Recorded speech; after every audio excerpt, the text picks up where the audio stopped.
Meet the editors. ചോദ്യം ഇതാണ്: ആശ്വാസ തീരത്തേക്കോ?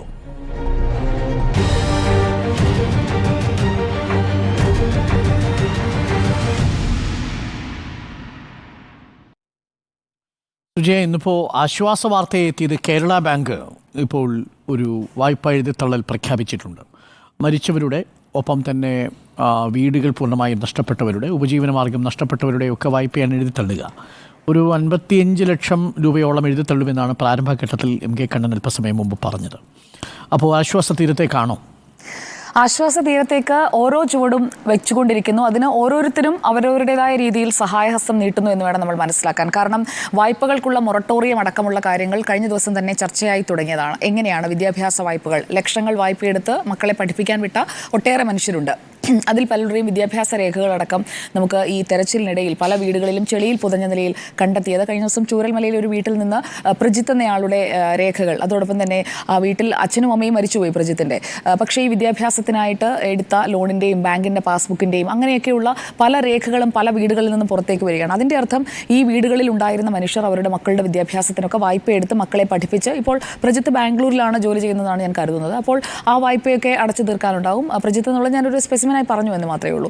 അതുപോലെ പലയിടങ്ങളിലും ഇതുപോലെ മക്കളെ പഠിപ്പിക്കുന്നതിന് വേണ്ടി വായ്പയെടുത്ത മനുഷ്യരുണ്ട്. അത് എഴുതി തള്ളാൻ ഈ ദുരന്ത നിവാരണ നിയമത്തിലെ 13ാമത്തെ വകുപ്പ് അനുസരിച്ച് സാധിക്കുന്നതാണ്. എന്നാൽ മറ്റു വായ്പകളുണ്ട്. ഇപ്പോൾ കാർഷിക വായ്പയും ഇതോടൊപ്പം ചേർത്ത് വയ്ക്കാൻ കഴിയും. മറ്റ് തരത്തിലെടുത്തിട്ടുള്ള വായ്പകൾ, കൈവായ്പയായി പലയിടങ്ങളിൽ നിന്ന് വാങ്ങിയിട്ടുള്ള ആളുകളുണ്ടാകും. അതുപോലെ പലിശയ്ക്ക് പണം എടുത്തിട്ടുള്ള ആളുകളുണ്ടാകും. കാരണം പല വീടുകളും നമ്മൾ ശ്രദ്ധിച്ചാൽ മനസ്സിലാക്കാൻ കഴിയും. പല വീടുകളും നിർമ്മിച്ചിരിക്കുന്നത് ഈ കഴിഞ്ഞ ഒരു 3-4 വർഷത്തിനിടയിലാണ്. പുതിയ വീടുകളാണ്. തകർന്ന വീടുകളുടെയൊക്കെ അവശിഷ്ടങ്ങൾ അല്ലെങ്കിൽ പാതിയായി നിൽക്കുന്ന, പാതി പൊളിഞ്ഞ വീടുകളൊക്കെ നമ്മൾ കാണുമ്പോൾ ഇരുനില വീടുകളിൽ പലതും പണിതിരിക്കുന്നത് ഈ പ്രളയത്തിന് ശേഷമാണ്, അല്ലെങ്കിൽ ഒരു 2020 ശേഷം പണിത വീടുകളാണ് ഭൂരിഭാഗവും, അല്ലെങ്കിൽ പുതുക്കി പണിതവയാണ്. അവയ്ക്കൊക്കെ വേണ്ടി വായ്പ എടുത്ത മനുഷ്യരുണ്ടാകും. അവർക്കൊക്കെ എന്ന് പറഞ്ഞു കഴിഞ്ഞാൽ ആ കുടുംബത്തിലൊക്കെ ഇനി 1-2 പേരായിരിക്കും അവശേഷിക്കുക. അച്ഛനും അമ്മയും മരിച്ചു പോയിട്ടുണ്ടാകും. അങ്ങനെ പലതരത്തിലുള്ള ദുരിതബാധിതരാണ് അവിടെയുള്ളത്. അവർക്ക് എങ്ങനെയാണ് ആശ്വാസം നൽകുക എന്നതിൻ്റെ ആദ്യത്തെ പടിയായിട്ടാണ് കേരള ബാങ്കിൻ്റെ ചൂരൽമല ശാഖയിലെ വായ്പകൾ എഴുതിത്തള്ളാനുള്ള ഈ തീരുമാനത്തെ നമ്മൾ കാണേണ്ടത് എന്നതാണ് എനിക്ക് പറയാനുള്ളത്. മാത്രമല്ല, മറ്റ് പൊതുമേഖലാ ബാങ്കുകളെ സമീപിച്ചിട്ടുള്ളവരും ഉണ്ടാകും. എല്ലാവരും കേരള ബാങ്കിൽ നിന്ന് ആകണം എന്നില്ല. മറ്റ് പൊതുമേഖലാ ബാങ്കുകളിൽ നിന്നൊക്കെ വായ്പ എടുത്തിട്ടുള്ളവരുണ്ടാകും. അതുപോലെ മറ്റ് ചിട്ടി അങ്ങനെയുള്ള സംവിധാനങ്ങളിൽ നിന്ന് എടുത്തിട്ടുള്ള ആളുകളുണ്ടാകും. അപ്പോൾ ഈ മരിച്ച ആളുകൾക്ക് അത് തിരിച്ചടയ്ക്കുക എന്ന് പറയുന്നത് പ്രായോഗികമല്ലല്ലോ. മരിച്ച ആളുകൾ ഒഴിവാക്കുന്നു. അതോടൊപ്പം തന്നെ ജീവിച്ചിരിക്കുന്ന ബാക്കിയായ മനുഷ്യർക്ക് അവർക്കുള്ള കടബാധ്യതകൾ അതെത്രയാണ് എന്നുള്ളത്, ഓരോരുത്തരുടെയും ദുരന്തത്തിൻ്റെ ആഘാതം ഓരോരുത്തരിലും ഉണ്ടാക്കിയിരിക്കുന്നത് പലതരത്തിലാണ്. സാമ്പത്തിക ആഘാതത്തെക്കുറിച്ചാണ് ഞാൻ പറയുന്നത്. അപ്പോൾ ആ സാമ്പത്തിക ആഘാതം എത്രയാണെന്ന് തിട്ടപ്പെടുത്തുന്നതിനുള്ള കൃത്യമായ ഒരു സംവിധാനം ഉണ്ടാകണം. അത് ഈ ക്യാമ്പുകളിൽ കഴിയുന്ന ആളുകൾക്കറിയാം. ഓരോ വീടുകളിലെയും തങ്ങൾക്ക് എന്തൊക്കെയാണ് ബാധ്യതകൾ ഉണ്ടായിരുന്നത്. ഇപ്പോൾ അവരുടെയൊക്കെ രേഖകൾ ശരിയാക്കുന്നതിനുള്ള ക്യാമ്പാണ് നടക്കുന്നത്. ഇന്നിപ്പോൾ അവരുടെ ആധാർ അടക്കമുള്ള മറ്റ് കാര്യങ്ങളിലും എല്ലാം രേഖകൾ ശരിയാക്കുന്നതിനുള്ള ക്യാമ്പിന് തുടക്കമായിരിക്കുകയാണ്. എല്ലാവരുടെയും എല്ലാ രേഖകളും റെഡിയാക്കി കൊടുക്കുമെന്ന് മന്ത്രി തന്നെ പറയുന്നുമുണ്ട്. അതോടൊപ്പം ഈ സാമ്പത്തിക പുനരധിവാസം നമ്മൾ നടപ്പാക്കുമ്പോൾ അതിന് അവർക്ക് കടബാധ്യതകൾ തീർക്കുക എന്നത് അവരുടെ മുന്നിലുള്ള വലിയൊരു വെല്ലുവിളിയാണ്. ഉണ്ടായിരുന്ന കിടപ്പാടം നഷ്ടമായി. ഇനിയിപ്പോൾ കിട്ടാൻ പോകുന്ന, ഒരു വർഷം കഴിയുമ്പോൾ കിട്ടാൻ പോകുന്ന ഒരു വീട് മാത്രമാണ് മുന്നിലുള്ളത്. മറ്റ് കാര്യങ്ങളെല്ലാം, അതായത് അവർക്കുണ്ടായിരുന്ന കൃഷിയിടം, അതെല്ലാം എങ്ങനെയാണ് നികത്താൻ പോവുക എന്നതുകൂടി നമുക്ക് കാണേണ്ടതുണ്ട്. കാരണം കൃഷി നടത്തുന്നതിന് ആവശ്യമായിട്ടുള്ള ഉപകരണങ്ങൾ വാങ്ങുന്നതിന് വായ്പ എടുത്തിട്ടുള്ളവരുണ്ടാകും. കാർഷിക ഉപകരണങ്ങൾ വാങ്ങുന്നതിന്, കാർഷിക ഉപകരണങ്ങളുടെ വലിയ നഷ്ടമുണ്ടായതിനെക്കുറിച്ച് ഞാൻ കഴിഞ്ഞ ദിവസം സൂചിപ്പിച്ചിരുന്നു. കാർഷിക ഉപകരണങ്ങൾ ഏകദേശം ഒരു 68 ലക്ഷത്തിൻ്റെയെങ്കിലും ഉപകരണങ്ങളുടെ നഷ്ടം മാത്രം ഉണ്ടായിട്ടുണ്ട്. അപ്പോൾ ഈ 3 വാർഡുകളിൽ 10, 11, 12 ഈ 3 വാർഡുകളിലായി ഉണ്ടായിട്ടുള്ള നഷ്ടം തിട്ടപ്പെടുത്തുക, അതിന് അനുസരിച്ചുകൊണ്ട് അതിൽ സഹായിക്കാൻ പറ്റുന്നത്, ഇപ്പോൾ കേരള ബാങ്ക് നല്ല ഒരു ഉദാഹരണമാണ് മുന്നോട്ട് വെച്ചിരിക്കുന്നത് എന്നുള്ളത് വ്യക്തമാണ്. അത് നമ്മൾ അംഗീകരിക്കുകയും വേണം. ചൂരൽമല ശാഖയിലെ വായ്പകൾ എഴുതിത്തള്ളും എന്നുള്ള ആ പ്രഖ്യാപനം. അതുപോലെ തന്നെ മറ്റ് ബാങ്കുകളുടെ ഭാഗത്തു നിന്ന് ഇപ്പോൾ ഹൈക്കോടതി എല്ലാ വെള്ളിയാഴ്ചയും ഈ ഉരുൾപൊട്ടലുമായി ബന്ധപ്പെട്ട കേസുകൾ, ഹർജികൾ കേൾക്കുമെന്നാണ് പറഞ്ഞിരിക്കുന്നത്. കഴിഞ്ഞ ദിവസമാണ് ഈ പരിസ്ഥിതി ഓഡിറ്റ് വേണമെന്ന് ജസ്റ്റിസുമാരായ AK ജയശങ്കരൻ നമ്പ്യാരും VM ശ്യാംകുമാറും എന്നിവരടങ്ങുന്ന ബെഞ്ച് പറഞ്ഞത്. അതേ ബെഞ്ചിന് മുന്നിലേക്കാണ് ഈ വരുന്ന വെള്ളിയാഴ്ച 16-ാം തീയതി വയനാട് ഉരുൾപൊട്ടൽ ദുരന്തവുമായി ബന്ധപ്പെട്ട് സമർപ്പിച്ച വിവിധ ഹർജികൾ വരുന്നത്. അതിൽ ഈ ദുരന്തബാധിത മേഖലയുടെ ആഘാതം പഠിക്കുന്നതടക്കമുള്ള പല പല ആവശ്യങ്ങൾ പല ഹർജികളിലായി അവരുടെ മുന്നിലേക്ക് വരികയാണ്. അതിൽ കോടതിയുടെ ഭാഗത്തു നിന്ന് ഇപ്പോൾ മാധ്യമങ്ങളോടും വിവരങ്ങൾ തേടുന്നുണ്ട്.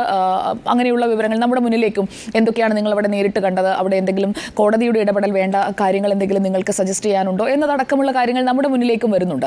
അപ്പോൾ അങ്ങനെ എല്ലായിടങ്ങളിൽ നിന്നും സർവ്വതല സ്പർശിയായി ഈ കാര്യങ്ങൾ നടപ്പാക്കണം എന്നുണ്ടെങ്കിൽ ഈ സാമ്പത്തിക ആഘാതം ആദ്യം പഠിക്കണം.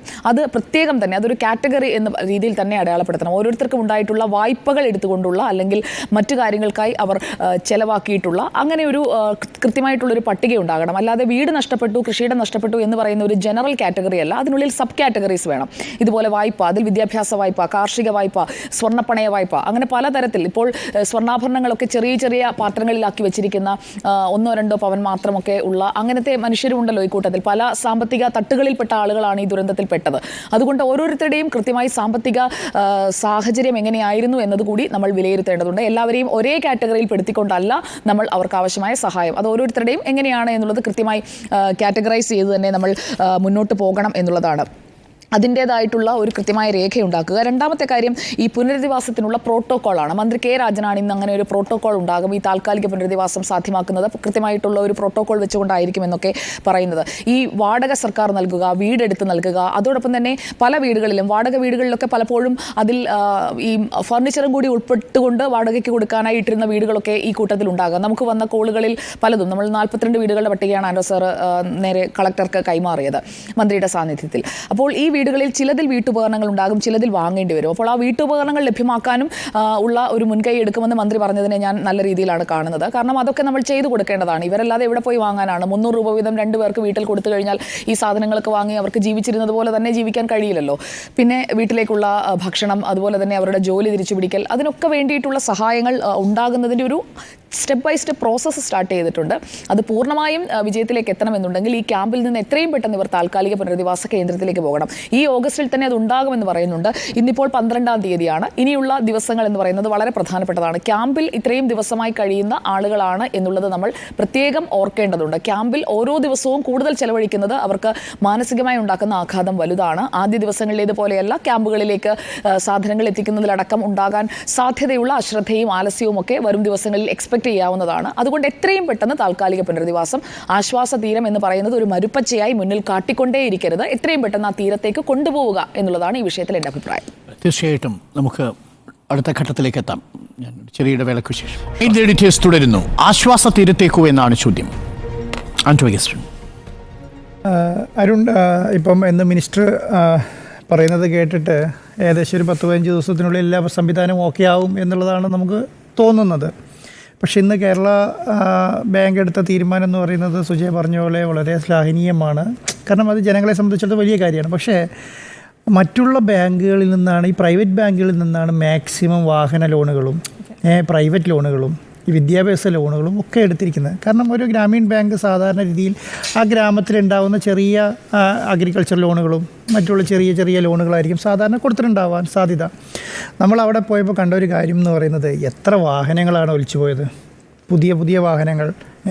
അതൊക്കെ ഇവർ സാധാരണ നമ്മളൊരു ആഡംബര വാഹനം വാങ്ങി കാർപ്പറേറ്റിട്ട വാഹനങ്ങളല്ല ഒന്നും നഷ്ടപ്പെട്ടു പോയിരിക്കുന്നത്.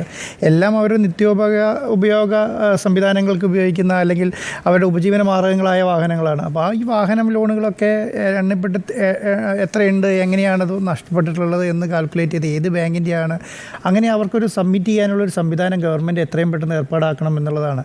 അപ്പോൾ അങ്ങനെ ഏർപ്പാടാക്കിയാൽ മാത്രമേ അവർക്ക് ആ കാര്യങ്ങൾ മുന്നോട്ട് വെക്കുകയും അതുപോലെ തന്നെ ഈ ഗൃഹോപകരണങ്ങളുമായി ബന്ധപ്പെട്ട ലോണുകൾ വളരെയധികം ഉണ്ടാവും. കാരണം അത് ഈ ബജാജ് പോലത്തെയുള്ള ഫിനാൻസുകളാണ്. അവർക്ക് ഇവിടെ ഭൂകമ്പം ഉണ്ടായാലും എന്താ, ചെയ്തില്ലെങ്കിൽ എന്താ എന്നുള്ള നിലയ്ക്കുള്ള ആൾക്കാരാണ്. അപ്പോൾ അവരെ പിരിവിനൊന്നും ഒരു വ്യത്യാസം ഉണ്ടാകാൻ പോകുന്നില്ല. ഇപ്പോൾ താൽക്കാലിക ഒരു ആശ്വാസം എന്നുള്ളതായിരിക്കും. കാരണം ഇതൊക്കെ ഇനി സിബിൽ എഫക്റ്റ് ചെയ്ത് കഴിഞ്ഞാൽ സംഭവിക്കാൻ പോകുന്നവർക്ക് ഭാവിയിലേക്ക് ഒരു ലോൺ പോലും കിട്ടാത്ത അവസ്ഥയിലേക്ക് മാറും എന്നുള്ളതാണ്. അപ്പം അതിനൊക്കെ ഒരു പ്രോപ്പർ സംവിധാനം ഡെവലപ്പ് ചെയ്യുക എന്നുള്ളത് വലിയൊരു കാര്യമാണ്. അപ്പോൾ ഒരു കുടുംബത്തിനെ ബാധിച്ച ഒരു കുടുംബത്തിന് എന്തൊക്കെ നഷ്ടപ്പെട്ടു എന്നുള്ളതിന് ഒരു ലിസ്റ്റ് തയ്യാറാക്കി അതിൻ്റെ അകത്ത് എത്ര ലോൺ ആയിട്ട് എത്രയുണ്ട്, പ്രൈവറ്റ് ലോണുകളായിട്ട് എത്രയുണ്ട്, വാഹന ലോണുകളായിട്ട് എത്രയുണ്ട്, അതുപോലെ ഹോം ലോണുകളായിട്ട് എത്രയുണ്ട് എന്നുള്ളതെല്ലാം നിശ്ചയിച്ച് അതിൻ്റെ ഒരു എനിക്ക് തോന്നുന്നു 250 മേലെ ആയിരിക്കുമല്ലോ ഈ പറഞ്ഞ നേരിട്ട് ബാധിച്ചിട്ടുള്ള കുടുംബങ്ങൾ എന്ന് പറയുന്നത്. ആ കുടുംബങ്ങളുടെ ലിസ്റ്റ് തയ്യാറാക്കി അവരുടെ മൊത്തം എക്സ്പെൻസ് എത്ര വരുന്നുണ്ട് എന്നുള്ളത് അത് ഏത് രീതിയിൽ എഴുതി തള്ളാൻ പറ്റും, അല്ലെങ്കിൽ ഏത് രീതിയിൽ സർക്കാരിൻ്റെ ഭാഗത്തുനിന്ന് നടപടി സ്വീകരിക്കാൻ പറ്റും എന്നുള്ളത് നോക്കി ആ നടപടി സ്വീകരിക്കുക എന്നുള്ളതാണ് ഇനി അതിൽ ചെയ്യാനുള്ളൂ. കാരണം ഇനി രണ്ട് കാര്യങ്ങളല്ലേ ഒന്ന് ചെയ്യാൻ പറ്റുള്ളൂ നമുക്ക്. ഒന്ന് പുനരധിവാസവും, പിന്നെ പുനരധിവാസത്തിന് മുൻപുണ്ട് വാടക വീടും അവരെ സപ്പോർട്ട് ചെയ്യുക എന്നുള്ളത് മാത്രമേ ഇപ്പോൾ ഗവൺമെൻറ് ചെയ്യാനുള്ളൂ. അത് നീട്ടിക്കൊണ്ട് പോകാതെ എത്രയും വേഗം ചെയ്യുക എന്നുള്ളതാണ് ഏറ്റവും വലിയ കാര്യം എന്ന് പറയുന്നത്. പിന്നെ ഞാൻ നോക്കുന്നത് ഈ വാടക ഇതുവരെ ഗവൺമെൻറ് നിശ്ചയിച്ച് കൊടുത്തിട്ടില്ല എന്നുള്ളത് വലിയൊരു കാര്യമാണ്. കാരണം വാടക നിശ്ചയിച്ച് കൊടുത്തിട്ടുണ്ടെങ്കിൽ അവർക്ക് സ്വന്തമായി കണ്ടെത്താൻ പറ്റും. കാരണം എല്ലാവരും വയനാട്ടിൽ ജനിച്ച് വളർന്ന് ജീവിച്ച ആൾക്കാരാണ്. അവർക്ക് അവരുമായിട്ട് അവരുടെ ഫ്രണ്ട്സുകളുണ്ട്, ബന്ധുക്കാരുണ്ട്, സ്വന്തക്കാരുണ്ട്.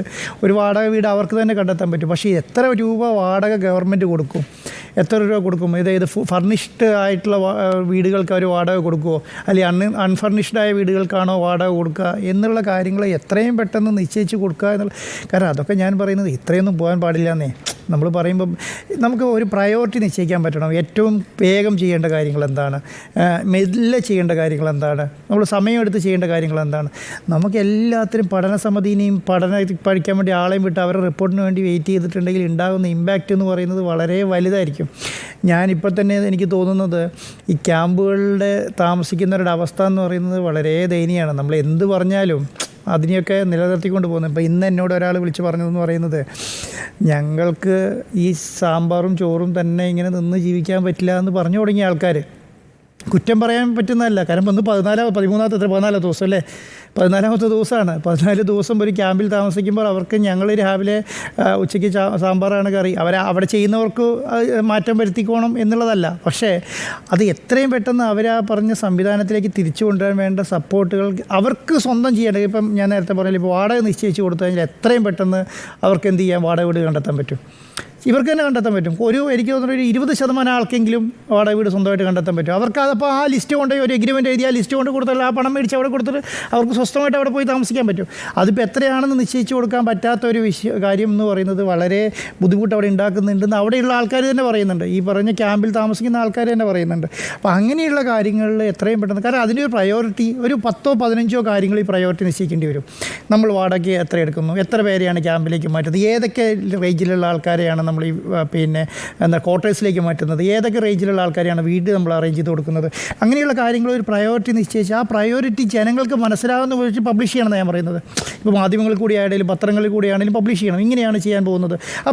ഇപ്പം ഒരു ഉദാഹരണം പറയും, ഇപ്പം ഞാനാണ് ഈ പറഞ്ഞ ക്യാമ്പിൽ താമസിക്കുന്ന ഒരാളെങ്കിൽ എനിക്കുള്ള ആശങ്കകളെക്കാളും കൂടുതൽ ആശങ്കപ്പെടുന്നത് എൻ്റെ ബന്ധുക്കളും സ്വന്തക്കാരും ബന്ധുമുത്താദികളും ആയിരിക്കും. അവർക്കായിരിക്കും ഇവരെ എവിടെ പോയി താമസിക്കുക, എങ്ങനെ താമസിക്കുന്നു. അപ്പോൾ ഇതെല്ലാം പെട്ടെന്ന് അവർക്ക് മനസ്സിലാക്കി കൊടുത്താൽ, ഇപ്പോൾ 15,000 രൂപ ഞങ്ങൾ വാടക നിശ്ചയിക്കുക കൊടുക്കാൻ തീരുമാനിച്ചു എന്ന് സർക്കാർ പറയുകയാണെങ്കിൽ ആ ക്യാമ്പിലിരിക്കുന്നവരെക്കാളും കൂടുതൽ വീട് തപ്പാൻ പോകുന്നത് ഇവരുടെ ബന്ധുക്കളും സ്വന്തക്കാരും ആയിരിക്കും. കാരണം അവർക്കറിയാം 15,000 രൂപ സർക്കാർ വരും, അതിനനുസരിച്ചുള്ള വീടെടുത്ത് കൊടുക്കാൻ പറ്റും എന്നുള്ളതായിരിക്കും. അങ്ങനെയുള്ള പെട്ടെന്ന് ചെയ്യേണ്ട കുറേ കാര്യങ്ങളുണ്ട്. ആ പെട്ടെന്ന് ചെയ്യേണ്ട കുറേ കാര്യങ്ങൾ എത്രയും പെട്ടെന്ന് ചെയ്യുക എന്നുള്ളത് സർക്കാരിൻ്റെ ഭാഗത്തുനിന്ന് ചെയ്യേണ്ട ഒരു കാര്യമാണ്. അതുകൊണ്ട് ഞാൻ അതിനേക്കാളും വലിയൊരു ആശങ്ക പങ്കുവയ്ക്കാൻ പോകുന്നത്, വയനാടിനെ സംബന്ധിച്ചിടത്തോളം വയനാട് നിൽക്കുന്നതിൻ്റെ വയനാടിൻ്റെ റവന്യൂവിൻ്റെ ഒരു 30 തുടങ്ങി 35% വരെ ടൂറിസം കാര്യങ്ങളാണ്. ഇപ്പോൾ വയനാട് അഭിമുഖീകരിക്കുന്ന ഒരു കാര്യം എന്ന് പറയുന്നത് എല്ലാ ടൂറിസ്റ്റ് കേന്ദ്രങ്ങളും അടച്ചിട്ടിരിക്കുകയാണ്. ഒരു ടൂറിസ്റ്റ് കേന്ദ്രം. അപ്പം നമ്മളോട് ഇന്നിപ്പോൾ എൻ്റെ പള്ളിയിലെ അച്ഛൻ എന്നെ വിളിച്ചിട്ട് പറയാണ്, ആൻഡോ ഇത് കാര്യമായിട്ട് നിങ്ങൾ ടേക്കപ്പ് ചെയ്യണം. ടേക്കപ്പ് ചെയ്തിട്ടില്ലെങ്കിൽ സംഭവിക്കാൻ പോകുന്ന ഒരു വലിയ ദുരന്തം വേറെ വരും. എങ്ങനെയാണ്? 30-35% വരുന്ന അല്ലെങ്കിൽ 40% വരുന്ന റവന്യൂ ജനറേറ്റ് ചെയ്യുന്ന ടൂറിസം അങ്ങനെ അടച്ചിട്ടാണുള്ളത്. ഒറ്റ ടൂറിസം കേന്ദ്രങ്ങളില്ല. ഇതിന് ഓടിക്കൊണ്ടിരുന്ന ഒരു വാഹനങ്ങൾ പോലും ഓടുന്നില്ല, ഒരു കടകളിൽ പോലും ആടില്ല, ടൗണുകളിൽ ആടില്ല. അപ്പം ഇതിനൊക്കെ ഇപ്പം ഞാൻ പറയുന്ന ഒരു സാധാരണ ടൂറിസ്റ്റ് കേന്ദ്രം, ഒരു 5,000-2,000 വരുന്ന ആൾക്കാർ വിസിറ്റേഴ്സ് വരുന്ന സ്ഥലത്ത് അവിടെ ഒരു 25 കടകളുണ്ടാവും. ആ 25 കടകൾ ഒരു മനുഷ്യൻ പോലും ഇല്ലാതെ നിൽക്കുകയാണ്. ഇപ്പോൾ അവിടെ ക്രോക്കറി ഐറ്റംസ് വിൽക്കുന്ന കുറേ സംവിധാനങ്ങളുണ്ട്. വയനാട് പോയി ശ്രദ്ധിച്ചാൽ മനസ്സിലാകും. അവിടെ പലവ്യഞ്ജനങ്ങൾ വിൽക്കുന്ന കടകൾ ഇഷ്ടം പോലെയാണ്, ക്രോക്കറി ഐറ്റംസുകൾ വിൽക്കുന്ന കടകൾ ഇഷ്ടം പോലെയാണ്, അതുപോലെ സ്പൈസസ് വിൽക്കുന്ന കടകൾ ഇഷ്ടം പോലെയാണ്. അതെല്ലാം എന്തിനെ ബേസ് ചെയ്തിട്ടാണ്? ഈ ടൂറിസത്തെ ബേസ് ചെയ്തിട്ട് മാത്രമാണ്. ഇത്രയും വലിയൊരു ദുരന്തം ഓൾ ഇന്ത്യ ലെവലിൽ സ്പ്രെഡായി കഴിഞ്ഞപ്പോൾ എന്ത് സംഭവിച്ചു? ഓൾ ഇന്ത്യ ലെവലിൽ നിന്ന് ഒരു ടൂറിസ്റ്റ്, കർണാടകയിൽ നിന്ന് ആരും വരുന്നില്ല, തമിഴ്നാട്ടിൽ നിന്ന് ആരും വരുന്നില്ല, കേരളത്തിൽ നിന്ന് ഒട്ടും പോകുന്നില്ല. ഇപ്പോൾ നമ്മളോട് ഇപ്പോൾ വയനാട്ടിലേക്ക് പറഞ്ഞാൽ പോകുന്നില്ല. ആൾക്കാർക്ക് പേടിയാണ്. അപ്പോൾ ഈ പറഞ്ഞ സംവിധാനങ്ങളെ ഈ പറഞ്ഞ ദുരന്തം ഉണ്ടാകില്ല എന്ന് പറയുന്ന സ്ഥലങ്ങളെ എത്രയും പെട്ടെന്ന് ഐഡൻറ്റിഫൈ ചെയ്തിട്ട് ആ സ്ഥലം ഡിക്ലെയർ ചെയ്യണം ഗവൺമെൻറ്. ഈ സ്ഥലങ്ങളിൽ നിങ്ങൾക്ക് ടൂറിസം നടത്തുന്നതിൻ്റെ ഒരു ബുദ്ധിമുട്ടുമില്ല. എന്നുള്ളത് ഡിക്ലെയർ ചെയ്യണം. അതുപോലെ അവിടെ ബാണാസുര ഡാമുണ്ട്, കാരാപ്പുഴ ഡാമുണ്ട്, അതുപോലെ തന്നെ അവിടെ ഇക്കോ ടൂറിസം കേന്ദ്രങ്ങളുണ്ട്. ഈ ടൂറിസങ്ങൾ തുറന്നു കൊടുക്കാൻ പറ്റുന്ന ഇക്കോ ടൂറിസങ്ങൾ എത്രയും പെട്ടെന്ന് തുറന്നു കൊടുത്തിട്ട് ഗവൺമെൻറ് അനൗൺസ് ചെയ്യണം, ഇവിടെ നിങ്ങൾക്ക് ടൂറിസം ചെയ്യാം, ഇവിടെ നടത്തുന്നതിന് പ്രോബ്ലം ഇല്ല, ഇത് നിങ്ങൾ എത്രയും പെട്ടെന്ന് വരികയാണ് വേണ്ടത്, ഇത് ഈ ഭംഗി നിങ്ങളൊന്ന് ആസ്വദിക്കുക വേണ്ടതെന്ന് പറഞ്ഞിട്ടൊക്കെയാണ്. അല്ലെങ്കിൽ നമ്മൾ ഈ പറഞ്ഞ എന്ന് പറഞ്ഞാൽ ഇത് ശരിക്കും പിന്നെ ഒരു ദുരന്തമായി ഇന്ത്യ മൊത്തം ഒരു വലിയ ദുരന്തമായി പ്രഖ്യാപിക്കുമ്പോൾ തന്നെ ഇത് ബാധിച്ചത് ഒരു 3 വാർഡുകളെയാണ് നമ്മൾ ആലോചിക്കണം. നമുക്ക് വലിയ കാഷ്വാലിറ്റി ഉണ്ട്, 400-അടുത്ത് വരുന്ന കാഷ്വാലിറ്റി ഉണ്ടായെങ്കിൽ കൂടെ ഇത് ബാധിച്ചിരിക്കുന്നത് 3 വാർഡുകളെയാണ്. പക്ഷേ ഒരു വയനാട് ജില്ലയുടെ ഒരു എൻഡിനെ ബാധിച്ച ഒരു ദുരന്തമാണ്. പക്ഷേ നമ്മൾക്ക് വിഷമമുണ്ട്, കാരണം ഇത്രയും വലിയൊരു കാഷ്വാലിറ്റി ഉണ്ടായതുകൊണ്ട്. പക്ഷേ അതിനെ ഒരു വലിയ ദുരന്തം ഉണ്ടായി എന്നുള്ളത് മൊത്തം വയനാട്, ഇപ്പം നമ്മളടക്കം മാധ്യമങ്ങൾ കൊടുക്കുന്നത് വയനാട് ദുരന്തം എന്നുള്ളതാണ്. വയനാട് ദുരന്തം എന്നുള്ളത് മാറ്റിയിട്ട് എത്രയും പെട്ടെന്ന് ചൂരൽമല എന്നോ അല്ലെങ്കിൽ പറഞ്ഞ ഈ മുണ്ടക്കൈ എന്നോ മാറ്റിയിട്ടില്ലെങ്കിൽ ഇത് വയനാടിനെ ബാധിക്കുന്ന ഒരു വലിയ, കാരണം ഇത് നമുക്ക് കവറപ്പ് ചെയ്യാൻ പറ്റില്ല. ഇതിപ്പോൾ നമ്മൾ ഇവർക്ക് പുനരധിവാസവും ഈ പറയുന്ന സംവിധാനങ്ങൾ ചെയ്തു കൊടുത്താൽ, ഇപ്പം ഞാൻ പറയാം, ഇപ്പോൾ 15 ദിവസമായി അരുൺ, 15 ദിവസമായിട്ട് ഈ വയനാട്ടിലുള്ള 80% വരുന്ന ടൂറിസം കേന്ദ്രം ലോൺ എടുത്ത് പണിതിട്ടുള്ളതാണ്. ഈ മാസത്തെ റീപേയ്മെൻറ്റ് അടയ്ക്കുക എന്ന് പറയുന്നത് ഈ പറഞ്ഞ ഒരാളെ കൊണ്ടും പറ്റില്ല, ഒരു ടൂറിസം കേന്ദ്രം പറ്റില്ല. അവിടെ ടാക്സി ഓടുന്ന ടൂറിസ്റ്റ് ഡ്രൈവർമാർക്ക് ഇതൊന്നും ചെയ്യാൻ പറ്റില്ല, അവിടെ കട നടത്തുന്നവർക്കൊന്നും ചെയ്യാൻ പറ്റില്ല, അവിടുത്തെ ശമ്പളം കൊടുക്കാൻ പറ്റില്ല. അപ്പോൾ ഇങ്ങനെ പറയുന്ന ഒരു വലിയ, ഇപ്പം വയനാടിനെക്കുറിച്ച് ശ്രദ്ധിച്ചറിയാം, വയനാട്ടിലെ ചുരം തീരെ ബ്ലോക്കില്ലാതെയാണ് കയറി ഇറങ്ങുന്നത്. ഞാനിപ്പോൾ ഈ കഴിഞ്ഞ ദിവസം ഇന്നലെ വയനാട്ടിൽ നിന്നാണ് വരുന്നത്.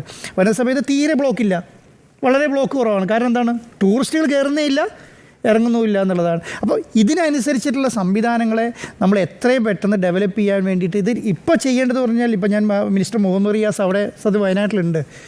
വയനാട്ടിൽ മുഹമ്മദ് റിയാസ് ഉള്ള സമയത്ത് മിനിസ്റ്റർ ചെയ്യേണ്ട ഒരു കാര്യം എന്ന് പറയുന്നത് അവിടുത്തെ ടൂറിസം കേന്ദ്രങ്ങൾ ഏതൊക്കെ തുറക്കാം, ഏതൊക്കെ തുറക്കരുത്, ഏതൊക്കെ ടൂറിസം കേന്ദ്രങ്ങളെയാണ് നമ്മളിപ്പോൾ പ്രൊമോട്ട് ചെയ്യേണ്ടത്, ഏതൊക്കെ രീതിയിലുള്ള സപ്പോർട്ടാണ് ടൂറിസം കേന്ദ്രങ്ങളിൽ കൊടുക്കേണ്ടത് എന്നുള്ളത് നിശ്ചയിക്കണം. അല്ലെങ്കിൽ ഇന്നലെ ഉണ്ണിബാലകൃഷ്ണൻ പറഞ്ഞതുപോലെ ഈ പറയുന്ന ടൂറിസം ഇല്ലാത്ത ഒരു വയനാട് ജില്ലയിൽ പുതിയ പാക്കേജ് വേണ്ടി വരും. ടൂറിസം ഇല്ലാത്ത വയനാട് ജില്ലേൻ്റെ പാക്കേജ് എന്ന് പറഞ്ഞാൽ ഒറ്റ പാക്കേജ് പിന്നെ ഉള്ളൂ, അഗ്രികൾച്ചർ. ആ അഗ്രികൾച്ചറിൻ്റെ മാത്രം നിന്ന് പോകുന്ന ഒരു വയനാട് ജില്ലേനെ നമുക്ക് ഇപ്പോഴത്തെ സിറ്റുവേഷൻ സങ്കല്പിക്കാൻ പോലും പറ്റില്ല. കാരണം അവിടെ നമ്മൾ കാണുന്ന, അവിടുത്തെ ജനങ്ങൾ കാണുന്നത് എന്താണ്? അവിടുത്തെ ജനങ്ങൾ കാണുന്നത് പുറത്തുനിന്ന് ആൾ വരുന്നതുകൊണ്ടാണ് നമുക്ക് അവിടെ ഇമ്പാക്റ്റ് ഉണ്ടാക്കാൻ പറ്റുന്നത് ആ നാട്ടിൽ. അപ്പോൾ അവിടുത്തെ ഒരു 30%, 35% വരുന്ന ആൾക്കാർ അവിടെ ടൂറിസത്തിനെ ബേസ് ചെയ്ത് മാത്രം നിൽക്കുകയാണ്. അപ്പം അവിടുന്ന് നമുക്ക് നിരന്തരം വരുന്ന കോളുകൾ എന്ന് പറയുന്നത്, നിങ്ങൾ ഒരിക്കലും ഇതിന് വയനാട് ദുരന്തമായി മാറ്റി വയനാടിനെ അടച്ചിടുന്ന അവസ്ഥയിലേക്ക് വരരുത് എന്നുള്ളതാണ്. അപ്പം ഓരോ പഠന കമ്മിറ്റികളും കയറിയിട്ട് നിങ്ങൾ അവിടെ പറ്റില്ല ഇവിടെ പറ്റില്ല എന്ന് പറയുന്നതിനേക്കാൾ അപ്പുറം പറ്റുന്ന സ്ഥലങ്ങളെ ആദ്യം ഐഡൻറ്റിഫൈ ചെയ്യണം. നമുക്കറിയാലോ, ഒരു ദുരന്തവും ഇല്ലാത്ത എത്രയോ ടൂറിസം കേന്ദ്രങ്ങൾ, എത്രയോ ഇക്കോ ടൂറിസം സംവിധാനങ്ങൾ വയനാട്ടിലുണ്ട്, എത്രയോ നല്ല സ്ഥലങ്ങൾ വയനാട്ടിലുണ്ട്. അതിനെ ഐഡൻറ്റിഫൈ ചെയ്ത് അതിനെ സപ്പോർട്ട് കൊടുത്തില്ലെങ്കിൽ അതൊരു വയനാടിനെ ഈ പറഞ്ഞ മുണ്ടക്കൈ ദുരന്തത്തിൻ്റെ ഭാഗമാക്കി കൂട്ടിക്കെട്ടിയാൽ ഉണ്ടാകാൻ പോകുന്ന ഭവിഷ്യത്ത് വലുതായിരിക്കും. ആ ഭവിഷ്യത്തിൻ്റെ ഭാഗം നമ്മൾ മനസ്സിലാക്കിയിട്ടില്ലെങ്കിൽ, അപ്പോൾ അത് നമ്മളല്ല മനസ്സിലാക്കുക, ഗവൺമെൻറ് മനസ്സിലാക്കണം. എത്രയും പെട്ടെന്ന് ഗവൺമെൻറ് മനസ്സിലാക്കുന്നു പറഞ്ഞാൽ ഒരു മന്ത്രിമാരുടെ ഉപസമിതി അവിടെയുണ്ട്. ഉപസമിതിക്ക് എടുക്കാവുന്ന തീരുമാനമുള്ളൂ. കാരണം അതിൻ്റെ അകത്ത് PWD ടൂറിസം മിനിസ്റ്ററാണ് അതിൻ്റെ മെയിനായിട്ട് ആൾ നിൽക്കുന്നത്. അപ്പോൾ അവരെടുക്കേണ്ട തീരുമാനം എന്ന് പറയുന്നത് അതാണ്. അതുപോലെ തന്നെ ഞാൻ പറയുന്നത്, ഈ പറഞ്ഞ 2-3 ബദൽപാതകളുണ്ട്. ഈ ബദൽപാതകളൊക്കെ ഇപ്പോഴാണ് ഡിസ്കസ് ചെയ്യേണ്ടത്. നമുക്കറിയാം ഇപ്പോൾ ഇനി തുരങ്കപാതയൊക്കെ എന്താവും എന്നുള്ളത് ചർച്ച ചെയ്ത് തീരുമാനിക്കേണ്ട കാര്യമായിരിക്കും. അപ്പോൾ തുരങ്കപാതേനൊക്കെ അതിൻ്റെ ഒപ്പം അതുപോലെ തന്നെ മറ്റുള്ള ബദൽപാതകളൊക്കെ ഡിസ്കസ് ചെയ്യാൻ പറ്റുന്നത് ഇതിനൊരു വലിയ പാക്കേജായിട്ട് ഇതിനെ മാറ്റി ഇതിൻ്റെ ഇമ്പാക്റ്റ് ഉണ്ടാക്കുന്ന രീതിയിലേക്ക് കൊണ്ടുവരിക എന്നുള്ളതാണ്. അപ്പം ഈ ടൂറിസത്തെ മറന്നുകൊണ്ട് നമ്മൾ മുന്നോട്ട് പോകാനാണ് തീരുമാനിക്കുന്നതെങ്കിൽ പിന്നെ അഗ്രികൾച്ചർ മാത്രം വെച്ചിട്ട് വയനാടിനെ എത്ര രീതിയിൽ കൊണ്ടുപോകാൻ പറ്റും എന്നുള്ളത് നമ്മൾ മനസ്സിലാക്കിയേ പറ്റുള്ളൂ. കാരണം ഇത് ഒരു ടൂറിസം കേന്ദ്രം അടച്ചാൽ അത് റീഓപ്പൺ ചെയ്യുക എന്ന് പറയുന്നത് വളരെ ശ്രമകരമായ കാര്യമാണ്. അത് നമുക്ക് ഗവൺമെൻറ് അല്ലല്ലോ ഇതിനൊന്ന് ഫണ്ട് ചെയ്യേണ്ടത്. സാധാരണ, കാരണം ഒരു ഹോം സ്റ്റേ നടത്തുന്ന ഒരാൾ ഹോം സ്റ്റേ നടത്തുന്നത് എങ്ങനെയാണെന്നറിയോ? ഒരു പഴയ വീടുണ്ടാവും, അതിനെ 25 ലക്ഷം പോയി ബാങ്കിൽ നിന്ന് ലോൺ എടുക്കും, അതുകൊണ്ട് ഇതിനകത്ത് സ്പ്രെഡ് ചെയ്യും, അല്ലെങ്കിൽ ഇതിനകത്ത് ഇൻവെസ്റ്റ് ചെയ്യും. ഈ ഇൻവെസ്റ്റ് ചെയ്തിട്ട് അതിൻ്റെ അകത്ത് നിന്ന് കിട്ടുന്ന 25,000-ൽ 15,000 രൂപ ബാങ്കിലേക്ക് അടച്ചിട്ടാണ് ഈ ഹോം സ്റ്റേകൾ ഡെവലപ്പ് ആകുന്നത്. ഒരു മാസം അടച്ചാൽ ആദ്യമേ അത് എന്താവും? ആദ്യത്തെ അടവ് മുടങ്ങും. അപ്പോൾ പിന്നെ അതിനോട് ചേർന്ന് ഓടുന്നൊരു വാഹനം ഉണ്ടാവും, ഇവരെ വരുന്ന ആൾക്കാരെ കൊണ്ടുവരുന്ന വാഹനം ഉണ്ടാവും, അത് പ്രശ്നത്തിലാവും. ഇവർ പ്രശ്നത്തിലായി കഴിഞ്ഞാൽ ഉണ്ടാകുന്ന ഭവിഷ്യത്ത് വലുതായിരിക്കും. അത് അധികാരികൾ എത്രയും പെട്ടെന്ന് മനസ്സിലാക്കിക്കൊള്ളുക. അത് മനസ്സിലാക്കിയിട്ടില്ലെങ്കിൽ ഈ പറഞ്ഞതിനേക്കാളും അപ്പുറമായിരിക്കും. ഇപ്പോൾ നമുക്ക് തരണം ചെയ്യാൻ പറ്റുന്നതിനേക്കാളും അപ്പുറം ആ പറയുന്ന സംവിധാനങ്ങൾ പോകും. അത്രയും വലിയൊരു ജോബ് ഓപ്പർച്യൂണിറ്റീസ് വയനാട്ടിലെ പോലെ ഒരു ജില്ലയ്ക്ക് ഉണ്ടാക്കി കൊടുക്കുക എന്ന് പറഞ്ഞാൽ ഗവൺമെൻറ് പോലും വിചാരിച്ചാൽ നടക്കില്ല. കാരണം ഇതൊരു ഗവൺമെൻറ് ചെയ്ത് കൊടുത്ത് ഡെവലപ്പ് ചെയ്ത ടൂറിസം അല്ല. അവിടെ കേരളത്തിലെ ഒരു ഗവൺമെൻറ്റും വയനാട്ടിലെ ടൂറിസം ഡെവലപ്പ് ചെയ്യട്ടെ എന്ന് വിചാരിച്ചിട്ട് ഡെവലപ്പ് ചെയ്ത് കൊടുത്ത ടൂറിസം അല്ല വയനാട്ടിൽ. വർഷങ്ങളായി കാലങ്ങളായി ഡെവലപ്പ് ചെയ്ത് ചെറിയ ചെറിയ ഇൻവെസ്റ്റ്മെൻറ്റുകൾ വലുതായി വന്ന് ഡെവലപ്പ് ചെയ്ത ടൂറിസമാണ്. ആ ടൂറിസത്തെ അവരെത്തിച്ചിരിക്കുന്നത് ലോകം മുഴുവൻ എത്തിച്ചിട്ടുണ്ട്. ഇന്ത്യയുടെ പുറത്തും എത്തിച്ചിട്ടുണ്ട്. എല്ലാ സംസ്ഥാനങ്ങളിൽ നിന്നും ഈ പറഞ്ഞ ഓണക്കാലത്തും ഈ കാണുന്ന അവിടെ മൺസൂൺ ടൂറിസം ഉണ്ടായിരുന്നു. വയനാട്ടിലെ എല്ലാ വർഷവും നന്നായി പോയിക്കൊണ്ടിരുന്ന ദിവസം മൺസൂൺ ടൂറിസമാണ്. ഓഫ് റോഡ് ടൂറിസം ഉണ്ടായിരുന്നു. ഓഫ് റോഡ് ടൂറിസവും മൺസൂൺ ടൂറിസവും ഒക്കെ പോവുകയാണ്. കാരണം മൺസൂൺ കാലത്തേക്ക് ഇനി വരില്ല ആൾക്കാർ. മൺസൂൺ ടൂറിസം എന്ന് പറയുന്ന സംവിധാനം. പക്ഷേ എങ്ങനെ മൺസൂൺ ടൂറിസം അവിടെ ആസ്വദിക്കണം എന്നുള്ള ഒരു ഗൈഡ് ലൈൻ ഗവൺമെൻറ് ഇറക്കുക എന്നുള്ളത് പറയുന്നതൊക്കെ വലിയ കാര്യമാണ്. അങ്ങനെയുള്ള കാര്യങ്ങൾ ഇനി ചർച്ച ചെയ്ത് തീരുമാനം എടുക്കണം. അതിന് ഞാൻ പറയുന്നത് അവിടെ ഉണ്ടാകുന്ന മന്ത്രിസഭ ഉപസമിതി ഇതിൻ്റെ ഒപ്പം തന്നെ, കാരണം അത് സെപ്പറേറ്റ് ഡിപ്പാർട്ട്മെൻറ്റാണ്. PWD പറയുന്ന ടൂറിസം എന്ന് പറയുന്നത് സെപ്പറേറ്റ് ഡിപ്പാർട്ട്മെൻറ്റാണ്. അതിൻ്റെ ഉദ്യോഗസ്ഥന്മാരാരും ഈ റവന്യൂ ചെയ്യുന്ന പണികളൊന്നും ചെയ്യുന്നില്ല. കാരണം രേഖകൾ ഉണ്ടാക്കി കൊടുക്കാനോ വാടക വീടുകൾ എടുത്തു കൊടുക്കാനോ ഒന്നും പോകുന്നില്ലല്ലോ. അവിടെ ഉണ്ടാകുന്ന ഈ ടൂറിസമായി ഡെവലപ്മെൻറ്റ് ഒരു സമിതിനെ അവിടെ അപ്പോയിൻറ്റ് ചെയ്തിട്ട് എങ്ങനെ വയനാട് ടൂറിസം ഡെവലപ്പ് ചെയ്യണമെന്നും കൂടെ ഇതിൻ്റെ കൂടെ ആലോചിച്ച് തീരുമാനം എടുക്കണം എന്നുള്ളത് എൻ്റെ അഭിപ്രായം. ഈ പറഞ്ഞ ആശ്വാസ പ്രഖ്യാപനങ്ങളെല്ലാം നല്ലതാണ്. ആ ആശ്വാസ പ്രഖ്യാപനം നല്ലതിലേക്കേ പോവുകയുള്ളൂ. കാരണം ഒരു ദുരന്തം ഉണ്ടായി. ആ ദുരന്തത്തെ കവറപ്പ് ചെയ്യാൻ വേണ്ടിയിട്ട് വളരെ ശ്രമകരമായ കാര്യമാണ്. ഒരു ദിവസം രാവിലെ തീരുമാനിക്കാൻ പറ്റുന്നതല്ലല്ലോ. അപ്പോൾ അങ്ങനെയുള്ള കാര്യങ്ങൾ എത്രയും പെട്ടെന്ന് നടപ്പിലാക്കുമെന്ന് ഞാൻ വിശ്വസിക്കുന്നുണ്ട്. പക്ഷേ ഇതിനുണ്ടാകുന്ന ഭവിഷ്യത്തുകളെ നമ്മൾ കണ്ട് മുന്നോട്ട് പോയിട്ടില്ലെങ്കിൽ ഇങ്ങനെയുള്ള ചെറിയ ചെറിയ പ്രശ്നങ്ങൾ ഭാവിയിൽ നമുക്ക് പ്രതീക്ഷിക്കാം എന്നുള്ളതായിരുന്നു. തീർച്ചയായിട്ടും കേരള ബാങ്കിൻ്റെ തീരുമാനത്തെ അഭിനന്ദിക്കുകയാണ്. ഉത്തരവാദിത്വമുള്ള ഒരു ബാങ്കിങ് സ്ഥാപനം എന്ന നിലയിൽ, ഒരു സഹകരണ സ്ഥാപനം എന്ന നിലയിൽ കേരള ബാങ്ക് എടുത്തിരിക്കുന്ന ഉത്തരവാദിത്വത്തോടു കൂടിയുള്ള ഈ പ്രഖ്യാപനം ചെറുതല്ലാത്ത ഒരു ആശ്വാസം നൽകുന്നുവെന്ന് മാത്രമല്ല, മറ്റു ബാങ്കുകൾക്ക് കൂടി മാതൃകാപരമായ തീരുമാനം എന്നാണ് ഞാനതിനെ വിശേഷിപ്പിക്കുന്നത്. തുടക്കത്തിൽ 55 ലക്ഷത്തോളം രൂപയുടെ ലോണാണ് എഴുതിത്തള്ളാൻ തീരുമാനിച്ചിരിക്കുന്നത്. ഇനി ഘട്ടം ഘട്ടമായി പേഴ്സണൽ ലോണുകൾ അടക്കം കേരള ബാങ്ക് എഴുതിത്തള്ളും എന്നാണ് പറഞ്ഞിരിക്കുന്നത്. ഇത് കൂടാതെ എനിക്ക് തോന്നുന്നു 50 ലക്ഷം രൂപ കേരള ബാങ്ക് CMDRFൻ്റെ ഫണ്ടിലേക്കും കൊടുത്തിട്ടുണ്ട്. ഈ കേരള ബാങ്കിലെ ജീവനക്കാരുടെ 5 ദിവസത്തെ ശമ്പളവും കൊടുക്കാൻ ഉദ്ദേശിക്കുന്നുണ്ട് എന്നതാണ്. അപ്പോൾ വളരെ മാതൃകാപരമായ ഒരു ബാങ്കിങ് സ്ഥാപനം എന്ന നിലയിൽ കേരള ബാങ്ക് എടുത്തിരിക്കുന്ന ഉത്തരവാദിത്വത്തോടു കൂടിയുള്ള ഈ സമീപനത്തെ പൂർണ്ണമായിട്ടും അഭിനന്ദിക്കുകയാണ്. അത്തരം നടപടികൾ മറ്റു ബാങ്കുകൾക്ക് അനുകരണീയവുമാണ്. ഇനി ചൂരൽമലയിലേക്ക് വന്നാൽ അവിടെ സാധാരണ രീതിയിലുള്ള ബാങ്കിങ്ങിൻ്റെ കാര്യം മാത്രം നമ്മളെടുത്താൽ പ്രൈവറ്റ് ബാങ്കിങ്, നേരത്തെ സൂചിപ്പിച്ചതുപോലെ പ്രൈവറ്റ് ബാങ്കിങ് അവിടെയുണ്ട്. പ്രൈവറ്റ് ഫിനാൻസിംഗ് ആണ് അവിടെ കൂടുതലുമുള്ളത്. പ്രത്യേകിച്ച് അവിടെ ഈ ജീപ്പുകളടക്കം നമ്മൾ സംസാരിച്ച് മിക്കവാറും ചെറുപ്പക്കാരുടെയൊക്കെ ജീപ്പുകൾ പ്രൈവറ്റ് ഫിനാൻസിലൂടെ ഓടുന്നതാണ്. അതേപോലെ ചില കടകൾക്ക് വേണ്ടിയിട്ട് പ്രൈവറ്റ് ഫിനാൻസിങ് എടുത്തിട്ടുണ്ട്. ഇത് കഴിഞ്ഞാൽ ഏറ്റവും കൂടുതൽ ലോണുള്ളത് ഗ്രാമീൺ ബാങ്കിലാണ്. ഗ്രാമീൺ ബാങ്കിൽ 6 കോടിയിലധികം രൂപയുടെ ലോൺ ചൂരൽമലയിൽ മാത്രമായിട്ടുണ്ട് എന്നാണ് ഞാൻ മനസ്സിലാക്കുന്നത്. അത് 6 ആണോ 16 എന്ന കാര്യത്തിൽ മാത്രമേ എനിക്ക് സംശയമുള്ളൂ. മറ്റൊരു ബാങ്കുള്ളത് സൗത്ത് ഇന്ത്യൻ ബാങ്കാണ്. അപ്പം ഈ 3 ബാങ്കുകളും ഷെഡ്യൂൾഡ് ബാങ്കുകൾ ഒഴിച്ചു നിർത്തിക്കഴിഞ്ഞാൽ ബാക്കിയുള്ളത് അധികം പ്രൈവറ്റ് ബാങ്കുകൾ അവിടെയില്ല, പ്രൈവറ്റ് ഫിനാൻസിങ് കമ്പനികളാണുള്ളത്. ആ പ്രൈവറ്റ് ഫിനാൻസിങ് എന്ന് പറയുന്നത് അപാരമായ പലിശയാണ്. അപ്പോൾ ഇവരെയാണ് യഥാർത്ഥത്തിൽ നേരത്തെ സൂചിപ്പിച്ചതുപോലെ ഒരു വീട്ടുപകരണം വാങ്ങാൻ വേണ്ടി ഇവരുടെ കയ്യിൽ നിന്ന് പണം കടമെടുക്കുമ്പോൾ, സ്വന്തം മകളുടെ കല്യാണത്തിന് വേണ്ടി നടപ്പിലാക്കാൻ വേണ്ടി പണം എടുക്കുമ്പോൾ, 5 സെൻറ്റിൽ ഒരു വീട് വാങ്ങാനുള്ള അല്ലെങ്കിൽ വീട് വയ്ക്കാനുള്ളതിൻ്റെ പ്രാരംഭ പ്രവർത്തനങ്ങൾക്ക് വേണ്ടി പണം കടമെടുക്കുമ്പോൾ അതിൻ്റെ EMI അടയ്ക്കാൻ ഇവർ നിർബന്ധിതരാകുന്നു. അവിടെ മൊറട്ടോറിയം ഒന്നും ഇവർക്ക് ബാധകമല്ല. ഒരുപക്ഷെ മനുഷ്യത്വത്തിൻ്റെ പുറത്ത് 1-2 മാസം ഇവർ താമസിപ്പിക്കും. പക്ഷേ ഇതിലേറ്റവും പ്രധാനപ്പെട്ടത് സർക്കാർ അടിയന്തരമായി വിഷയത്തിൽ ഇടപെടുകയും വേണ്ടി വന്നാൽ ഓപ്പറേഷൻ കുബേര അടക്കമുള്ള കാര്യങ്ങൾ അവിടെ സർക്കാർ നിർബന്ധിതമാവുന്നു. അങ്ങനെ ഉപയോഗിക്കേണ്ടി വരുന്ന സാഹചര്യം ഉണ്ടെങ്കിൽ ഉപയോഗിക്കുകയും വേണം. രണ്ടാമത്തത് ഷെഡ്യൂൾഡ് ബാങ്കുകൾ ഒരു മൊറട്ടോറിയം, പലിശരഹിത മൊറട്ടോറിയം പ്രഖ്യാപിക്കുക എന്നുള്ളതാണ് ആദ്യം ചെയ്യേണ്ടത്. കാര്യം ഇവരുടെ ആശങ്ക അടുത്ത മാസത്തെ പെൻഷൻ എങ്ങനെ, പ്രീമിയം എങ്ങനെ അടയ്ക്കും, EMI എങ്ങനെ അടയ്ക്കും എന്നുള്ളതാണ്. ഇല്ലെങ്കിൽ അത് അവരുടെ സിവിൽ സ്കോറിനെ ബാധിക്കും. ഭാവിയിൽ മകളുടെ വിദ്യാഭ്യാസത്തിന് വേണ്ടി ലോൺ എടുക്കാൻ നിൽക്കുന്ന മനുഷ്യരാണ്. ഇപ്പോൾ ലോൺ മുടങ്ങിയാൽ മകളുടെ വിദ്യാഭ്യാസത്തിന് ലോൺ കിട്ടുമോ എന്ന് ആശങ്കപ്പെട്ടിരിക്കുന്ന മനുഷ്യരുണ്ട്. ഭാവിയിൽ വിവാഹം കഴിക്കുമ്പോൾ അല്ലെങ്കിൽ ഒരു വീട് വയ്ക്കുമ്പോൾ ലോൺ എടുക്കാൻ വേണ്ടി കാത്തിരിക്കുന്നവരുണ്ട്. കൃഷിക്ക് വേണ്ടി ലോൺ എടുക്കാൻ കാത്തിരിക്കുന്നവരുണ്ട്. അപ്പോൾ ഇവരുടെയൊക്കെ സിവിൽ സ്കോർ വളരെ പ്രധാനപ്പെട്ടതാണ്.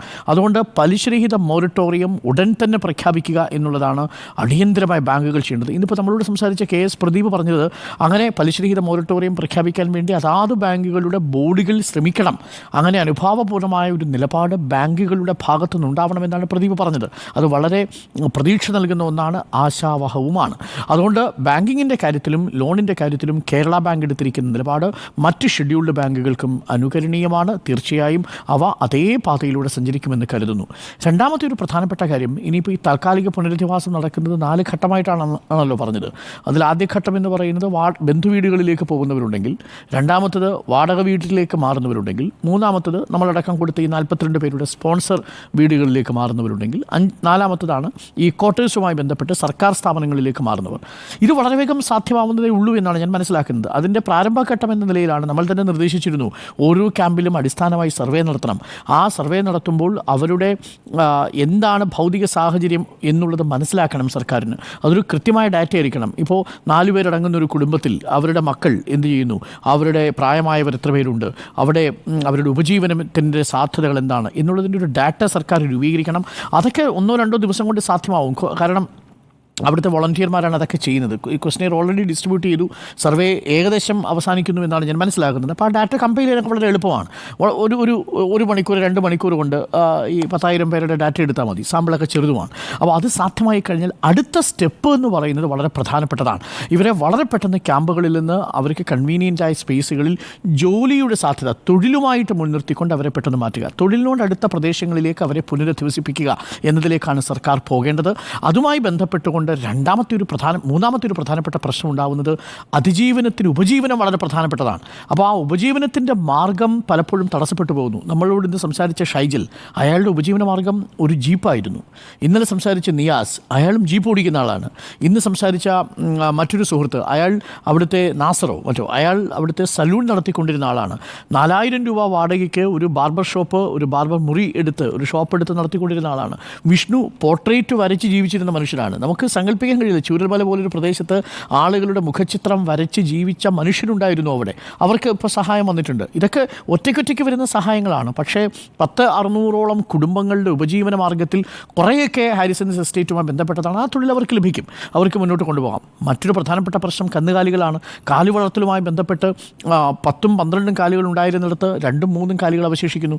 ബാക്കി കാലികളെ അവർക്ക് കിട്ടണം. അതിൽ പലതും ലോൺ എടുത്താണ് വാങ്ങിയിരിക്കുന്നത്. 37,500 രൂപ വീതം സർക്കാർ കൊടുക്കാമെന്ന് പറഞ്ഞു. അപ്പോൾ അതത്രയും പെട്ടെന്ന് റിലീസ് ചെയ്യണം. കന്നുകാലികൾക്കുള്ള ഇതെല്ലാം ഇനി വൈകാൻ പാടില്ല. കാര്യം ഇനി നൂലാമാലകളിൽ കുടുങ്ങുകയേ അരുത്. വളരെ വേഗമാകണം. എല്ലാ നീക്കങ്ങളും എണ്ണയിട്ടതുപോലെ മണിക്കൂറുകൾ മിനിറ്റുകൾ പോലും അവർക്ക് ദുസ്സഹമായി തീരുന്നൊരവസ്ഥയുണ്ട്. ഇപ്പോൾ സർക്കാർ അടിയന്തര ധനസഹായം പ്രഖ്യാപിച്ചു. 300, വേണ്ടി വന്നാൽ 300 കൂടെ കൂട്ടി 900 അസുഖബാധിതരുണ്ടെങ്കിൽ 10,000 രൂപ അടിയന്തര സഹായം. ഇതിനോടൊപ്പമാണ് ഈ ഉപജീവനത്തിനുള്ള മാർഗ്ഗവും അതിനുള്ള വഴിയും എന്താണ് എന്നത് കൃത്യമായി ബോധ്യപ്പെടുത്തുക. മറ്റൊരു പ്രധാനപ്പെട്ട പ്രശ്നം ഇവർ അഭിമുഖീകരിക്കാൻ പോകുന്നത് എന്തെന്നാൽ, ചൂരൽമല എന്ന് പറയുന്നൊരു ഗ്രാമവും മുണ്ടക്കൈ എന്ന് പറയുന്നൊരു ഗ്രാമവും അതിൻ്റെ 4-1 അവശേഷിക്കുന്നുള്ളൂ. എന്ന് പറഞ്ഞാൽ അവരുടെ ഉപജീവന മാർഗ്ഗം ഇനി ആ ഗ്രാമത്തിൻ്റെ അങ്ങാടിയെ ആശ്രയിച്ച് കഴിയില്ല. അവിടെ സലൂണുകളിലേക്ക് ഇനി മുടിവെട്ടാൻ വരുന്ന മനുഷ്യർക്ക് അത്ര എണ്ണമില്ല.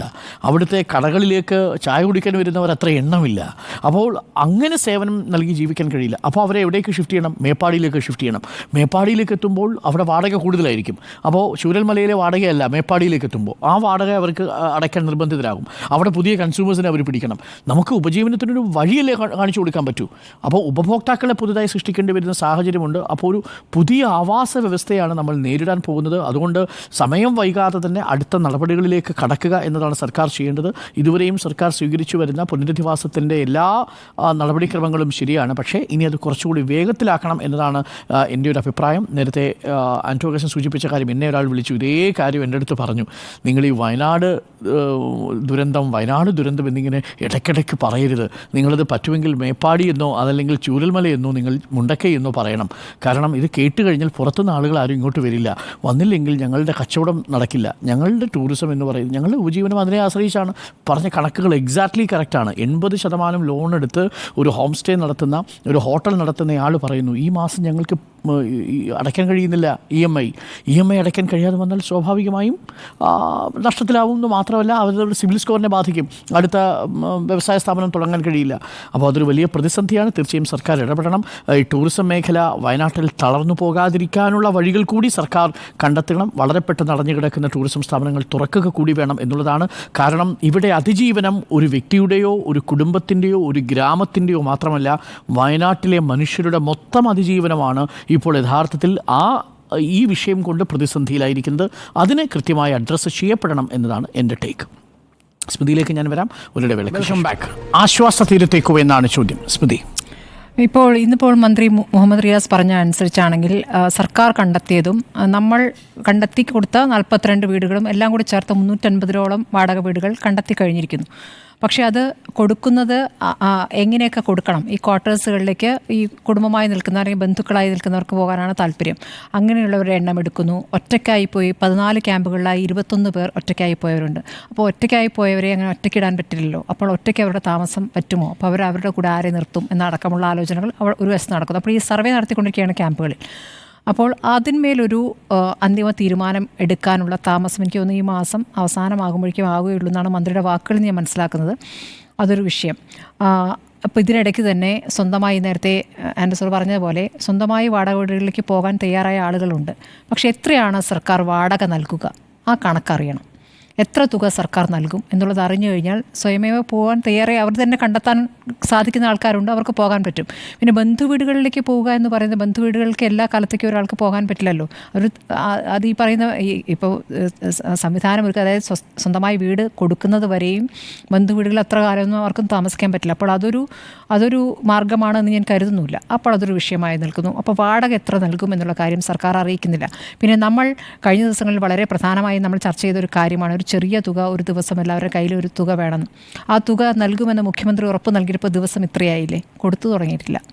300 രൂപ കൊടുത്തു തുടങ്ങിയിട്ടില്ല. അപ്പോൾ ഈ ക്യാമ്പുകളിൽ കഴിയുന്നവർ പല തരത്തിലാണ് ബുദ്ധിമുട്ടുന്നത്. കാരണം 12 പേർ ഒരു മുറിയിൽ, 7 കുടുംബങ്ങൾ ഒരു മുറിയിൽ. ഇന്നിപ്പോൾ ചർച്ചയിൽ പങ്കെടുത്ത വ്യക്തി പറഞ്ഞു 7 കുടുംബങ്ങൾ ഒരു മുറിയിലാണ്. അപ്പോൾ ഈ അവരെ കാണാനെത്തുന്നവരായാലും ഈ ക്യാമ്പിൽ കൂടെ താമസിക്കുന്നവരായാലും അവരുടെ നഷ്ടപ്പെട്ട ആളുകളെക്കുറിച്ച് ഇങ്ങനെ ഓർത്ത് പറഞ്ഞുകൊണ്ടിരിക്കുകയാണ്. അത് ചിലർക്ക് കേൾക്കുമ്പോൾ അത് ബുദ്ധിമുട്ടാണ് ഉണ്ടാക്കുന്നത്, ചിലർക്ക് പറയുമ്പോൾ അതൊരു ആശ്വാസമാണ് ഉണ്ടാക്കുന്നത്. പല രീതിയിലാണ് ഇത് അനുഭവിക്കുന്നത്.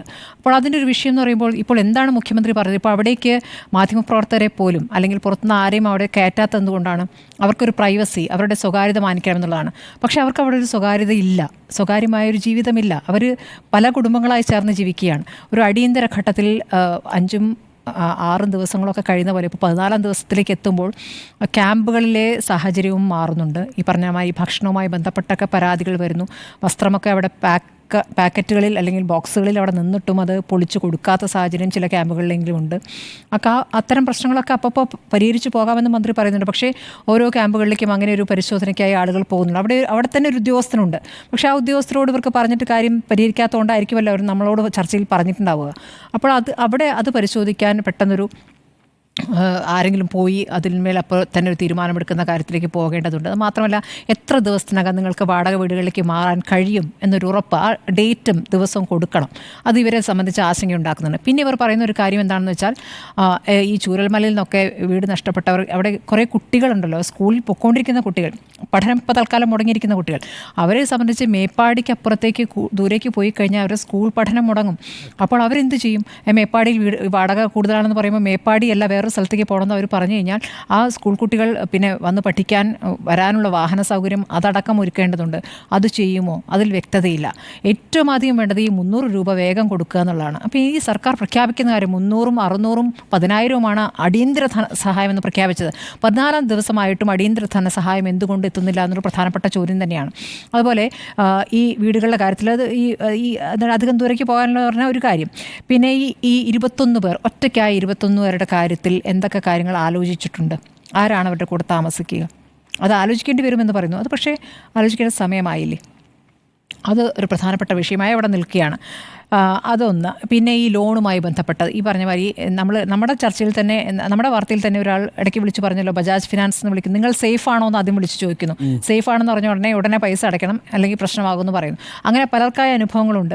അപ്പോൾ ഈ പറഞ്ഞ മാതിരി കേരള ബാങ്കിൻ്റെ ഭാഗത്തുനിന്ന് നല്ല ജസ്റ്റ് സന്തോഷകരമായ കാര്യം, സമാധാനം, ആശ്വാസം നൽകുന്ന കാര്യം. പക്ഷേ അവിടെ നിന്ന് ലോൺ എടുത്തവരെല്ലാം ഭൂരിഭാഗവും ഈ പറഞ്ഞ മാതിരി വാഹനത്തിന് ലോൺ എടുത്തവർ, വീടിന് ലോൺ എടുത്തവർ ഒക്കെയുണ്ട്. അപ്പോൾ അവരുടെ കാര്യത്തിൽ ലോണുകൾ എഴുതിത്തള്ളുന്ന കാര്യത്തിൽ ഒരു കൂട്ടായ തീരുമാനം സർക്കാർ തന്നെ ഇത് ആവശ്യപ്പെട്ടുകൊണ്ട് ചെയ്യിക്കുക എന്നതിലേക്ക് കാര്യങ്ങൾ എത്തേണ്ടതുണ്ട്. വീടുകൾ നഷ്ടപ്പെട്ടവർ എന്ന് പറയുമ്പോൾ ഈ മേഖലയെ സുരക്ഷിതമല്ല എന്ന് എഴുതി കഴിഞ്ഞു അല്ലേ? ചൂരൽമലയിൽ പൂർണ്ണമായി തകർന്ന വീടുകൾ. ഈ പാടിയിൽ കഴിയുന്നവരുടെ വേറെ സംവിധാനം ഒരുക്കുമെന്ന് പറയും. പക്ഷേ പാടിയിൽ കഴിയുന്നവർ തന്നെ അവർ കുറച്ച് സ്ഥലം മേടിച്ചൊക്കെ തറ കെട്ടി തുടങ്ങിയിട്ടുണ്ട്. അപ്പോൾ അവരുടേത് വീടിൻ്റെ നഷ്ടമായി തന്നെ കണക്കാക്കിക്കൊണ്ട് അവർക്ക് വീട് കൊടുക്കുമോ? അപ്പോൾ അവരുടെ എണ്ണം ഈ എണ്ണത്തിൽ വന്നിട്ടുണ്ടോ? അതൊരു പ്രശ്നമാണല്ലോ. പിന്നെ ഈ ചൂരൽമലയിൽ തന്നെ ഒരു തകർച്ചയും സംഭവിക്കാത്ത അപ്പുറത്തുള്ള വീടോടെ തന്നെ നിൽക്കുന്നുണ്ട്. അവിടെ ഇപ്പോൾ താമസിക്കുന്നുണ്ട്. അവിടെ യോഗ്യമല്ലാത്ത സ്ഥലമാണെങ്കിൽ അവർക്ക് അവിടെ നിന്ന് മാറണ്ടേ? അപ്പോൾ അവരെയും കൂടി ഈ നഷ്ടത്തിൽ ദുരന്തത്തിൻ്റെ ഭാഗമായി കാണുമോ? അപ്പോൾ അങ്ങനെ വരുമ്പോൾ ഈ നിലവിലെ കണക്കുകളല്ല 1762 അങ്ങനെ എന്തോ ആണ് വീടുകളുടെ കണക്ക്. ആ കണക്കല്ല, അപ്പോൾ അതിലപ്പുറത്തേക്ക് കണക്കിലേക്ക് വരും. ആ കണക്കുകളൊക്കെ കൂട്ടിക്കൊണ്ട് വരുമ്പോൾ എത്രയും വേഗം എന്നുള്ളതാണ്. ഇപ്പോൾ സ്ഥിരം വീടുകളുടെ കാര്യത്തിലും സുരക്ഷിതമായ സ്ഥലമാണോ എന്നുള്ള കാര്യത്തിൽ പരിശോധനയ്ക്കായി ഉദ്യോഗസ്ഥരൊക്കെ വന്നുകൊണ്ടിരിക്കുന്നു. റിപ്പോർട്ട് 10 ദിവസത്തിനകം സമർപ്പിക്കുമെന്ന് പറയുന്നു. നല്ല കാര്യം. ആ സുരക്ഷിതമായ സ്ഥലത്തിൻ്റെ കാര്യത്തിൽ എന്നതുപോലെ തന്നെ അതിലും വേഗത്തിൽ വേണ്ടതാണ് വാടക വീടുകൾ. അതിനി വൈകിക്കൂടാ. ക്യാമ്പുകളിൽ നിന്നുകൊണ്ട് കൂടുതൽ മാനസിക പ്രശ്നങ്ങൾ നേരിടുന്നവരായി അവർ പുറത്തേക്ക് വരരുത്. അപ്പോൾ വേഗത്തിൽ ചെയ്യേണ്ട കാര്യങ്ങൾ ഇതൊക്കെ തന്നെയാണ്. ആദ്യം ആ 300 രൂപ അതൊന്ന് കൊടുക്കൂ. ഉണ്ണിബാലകൃഷ്ണൻ, ഇന്നിപ്പോൾ കേരള ബാങ്ക് എടുത്തിരിക്കുന്ന നിലപാട് എന്ന് പറയുന്നത് അങ്ങേയറ്റം പ്രശംസനീയമാണ് എന്ന കാര്യത്തിലൊരു സംശയവുമില്ല. ഇപ്പോൾ ചെറിയൊരു തുകയാണെങ്കിൽ കൂടിയും ഈ ദുരിതം അനുഭവിക്കുന്ന മനുഷ്യർക്ക് ഒരു വലിയ കൈത്താങ്ങാണ് ഇന്നത്തെ കേരള ബാങ്കിൻ്റെ തീരുമാനമാണ്. അത് ആദ്യം തന്നെ അതിനെ അഭിനന്ദിച്ചുകൊണ്ട് തുടങ്ങാമെന്നാണ് ഞാൻ വിചാരിക്കുന്നത്. കാരണം നമ്മുടെ രാജ്യത്ത് ഈ വലിയ ശതകോടീശ്വരന്മാരുടെയൊക്കെ കോടിക്കണക്കിന് രൂപയുടെ കടമാണല്ലോ എഴുതിത്തള്ളുന്നത്. അപ്പോഴാണ് ഈ ദുരിതത്തിൽപ്പെട്ടിട്ടുള്ള മനുഷ്യർക്ക് വേണ്ടിയിട്ട് കേരള ബാങ്ക് പോലൊരു സ്ഥാപനം വളരെ മാതൃകാപരമായൊരു നിലപാടെടുത്തിരിക്കുന്നത്. മറ്റു ബാങ്കുകൾക്കും ആ മാതൃക പിന്തുടരേണ്ടി വരും എന്ന് തന്നെയാണ് ഞാൻ വിചാരിക്കുന്നത്. അതൊരു വലിയ ആശ്വാസമായിരിക്കും ഈ വയനാട്ടിലെ ദുരന്തബാധിതർക്ക് എന്ന് തന്നെ ഞാൻ കരുതുന്നു. അതുകൊണ്ട് അതിനെ ഞാൻ ആദ്യം തന്നെ അഭിനന്ദിക്കുന്നു. മറ്റിപ്പോൾ ഈ പറയുന്ന പ്രശ്നങ്ങളൊക്കെ ഈ ക്യാമ്പുകളിലെ പ്രശ്നങ്ങൾ, സർക്കാർ അടിയന്തരമായി ചെയ്യേണ്ട കാര്യങ്ങളൊക്കെ നിങ്ങൾ 4 പേരും വിശദമായി പറഞ്ഞുകൊണ്ട് ഞാനൊരു കാര്യം ആഗ്രഹിക്കുന്നത്, വളരെ പ്രധാനപ്പെട്ട ഒരു വിഷയം ഈ സന്ദർഭത്തിൽ ചർച്ച ചെയ്ത് തുടങ്ങേണ്ട സമയമായി മലയാളികൾ എന്നാണ്. നോക്കൂ, ഇപ്പോൾ ചൂരൽമലയിലും മുണ്ടക്കയിലുമൊക്കെ ഉണ്ടായിട്ടുള്ള പ്രകൃതി ദുരന്തമെന്ന് പറയുന്നത് നമ്മുടെ ഈ ചെറിയ ഭൂപ്രദേശത്ത് സംഭവിക്കാനിരിക്കുന്ന വലിയ ദുരന്തങ്ങളെ കുറിച്ചുള്ളൊരു മുന്നറിയിപ്പാണ് എന്ന് ഞാൻ വിചാരിക്കുന്നു. വലിയ ഭീഷണികളാണ് കേരളം എന്ന ഭൂപ്രദേശം യഥാർത്ഥത്തിൽ നേരിടാനിരിക്കുന്നത്, പ്രത്യേകിച്ച് കാലാവസ്ഥാ വ്യതിയാനത്തിൻ്റെയൊക്കെ ഈ ഒരു കാലഘട്ടത്തിൽ.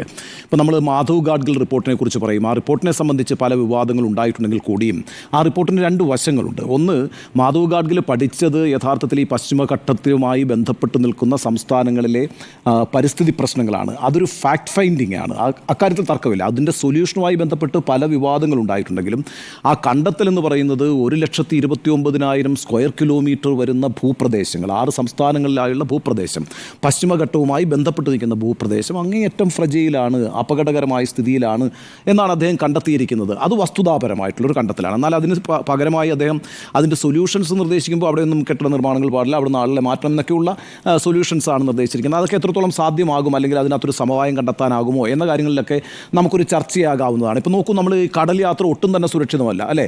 എന്നിട്ട് മനുഷ്യർ കടലിലൂടെ യാത്ര ചെയ്യുന്നില്ലേ? കടൽ യാത്ര ചെയ്താണ് നമ്മൾ ഓരോ ഭൂഖണ്ഡങ്ങളും കണ്ടെത്തിയത്. അപ്പം അല്ലെങ്കിൽ കടൽ യാത്ര അപകടമാണ്, കടൽ അപകടകരമാണ് എന്ന് വിചാരിച്ച് നമ്മൾ മത്സ്യബന്ധനം നടത്താതിരിക്കുന്നല്ലോ. അപ്പം മനുഷ്യർ ഇതിനെയൊക്കെ മറികടക്കാനുള്ള സാങ്കേതിക വിദ്യ കണ്ടുപിടിച്ചിട്ടുണ്ട്, അതിനൊക്കെ മറുപടി കണ്ടെത്തിയിട്ടുണ്ട്. അതുകൊണ്ട് ഇത്തരത്തിലുള്ള പ്രശ്നങ്ങളെ അതിജീവിക്കാൻ നമുക്ക് കഴിയും. പക്ഷേ അതിന് കഴിയണമെങ്കിൽ ആദ്യം നമ്മൾ നമ്മുടെ ഇക്കോളജി എത്രത്തോളം ഫ്രജയിലാണ് എന്ന കാര്യം അംഗീകരിക്കേണ്ടതുണ്ട്. അതുകൊണ്ട് ഞാൻ പറയുന്നത് ഈ സമയത്ത് നമ്മൾ അത്തരത്തിലുള്ളൊരു ചർച്ചയും കൂടി ആരംഭിക്കണമെന്നാണ്. ഇപ്പോൾ വയനാട്ടിൽ ഞാൻ മനസ്സിലാക്കുന്നത് കൽപ്പറ്റയിൽ ഓഗസ്റ്റ് 15-ാം തീയതി, അടുത്ത ദിവസം മാധവ് ഗാഡ്ഗിൽ വരുന്നുണ്ട്. അവിടെ അവർ സേവ് വയനാട് സെമിനാറൊക്കെ ആരംഭിക്കുന്നുണ്ട്. ഇത്തരത്തിലുള്ള ചർച്ചകൾ ആരംഭിക്കണം വളരെ ഗൗരവത്തോടുകൂടി. ഞാൻ ഈ കാര്യത്തിൽ ഈ ഓരോ രാഷ്ട്രീയ പാർട്ടികളും ഈ വിഷയത്തെ ഗൗരവത്തോടുകൂടി കാണണമെന്ന അഭിപ്രായം ആവർത്തിച്ച് പറയാനാണ് ആഗ്രഹിക്കുന്നത്. കാരണം വെച്ചാൽ ഈ രാഷ്ട്രീയ പാർട്ടികളാണല്ലോ സംസ്ഥാനം ഭരിക്കുക, അവർക്ക് അതിനകത്തൊരു പോളിസി ഉണ്ടാവണം. നിങ്ങളിപ്പോൾ ക്ഷേമ പെൻഷൻ ഉയർത്തും എന്ന് പറയുന്നത് പോലെ, അല്ലെങ്കിൽ ഇത്ര ആളുകൾക്ക് തൊഴിൽ കൊടുക്കും എന്ന് പറയുന്നത് പോലെ, അല്ലെങ്കിൽ അവശ്യ സാധനങ്ങളുടെ വില വർദ്ധിപ്പിക്കില്ല എന്ന് പറയുന്നത് പോലെ, ഓരോ രാഷ്ട്രീയ പാർട്ടിക്കും കേരളത്തിൻ്റെ പരിസ്ഥിതിയിൽ അവർ സ്വീകരിക്കാൻ പോകുന്ന സമീപനം എന്താണെന്ന് കൂടി ഈ പറയുന്ന മാനിഫെസ്റ്റോയിൽ ഉൾപ്പെടുത്തണമെന്ന അഭിപ്രായക്കാരനാണ് ഞാൻ.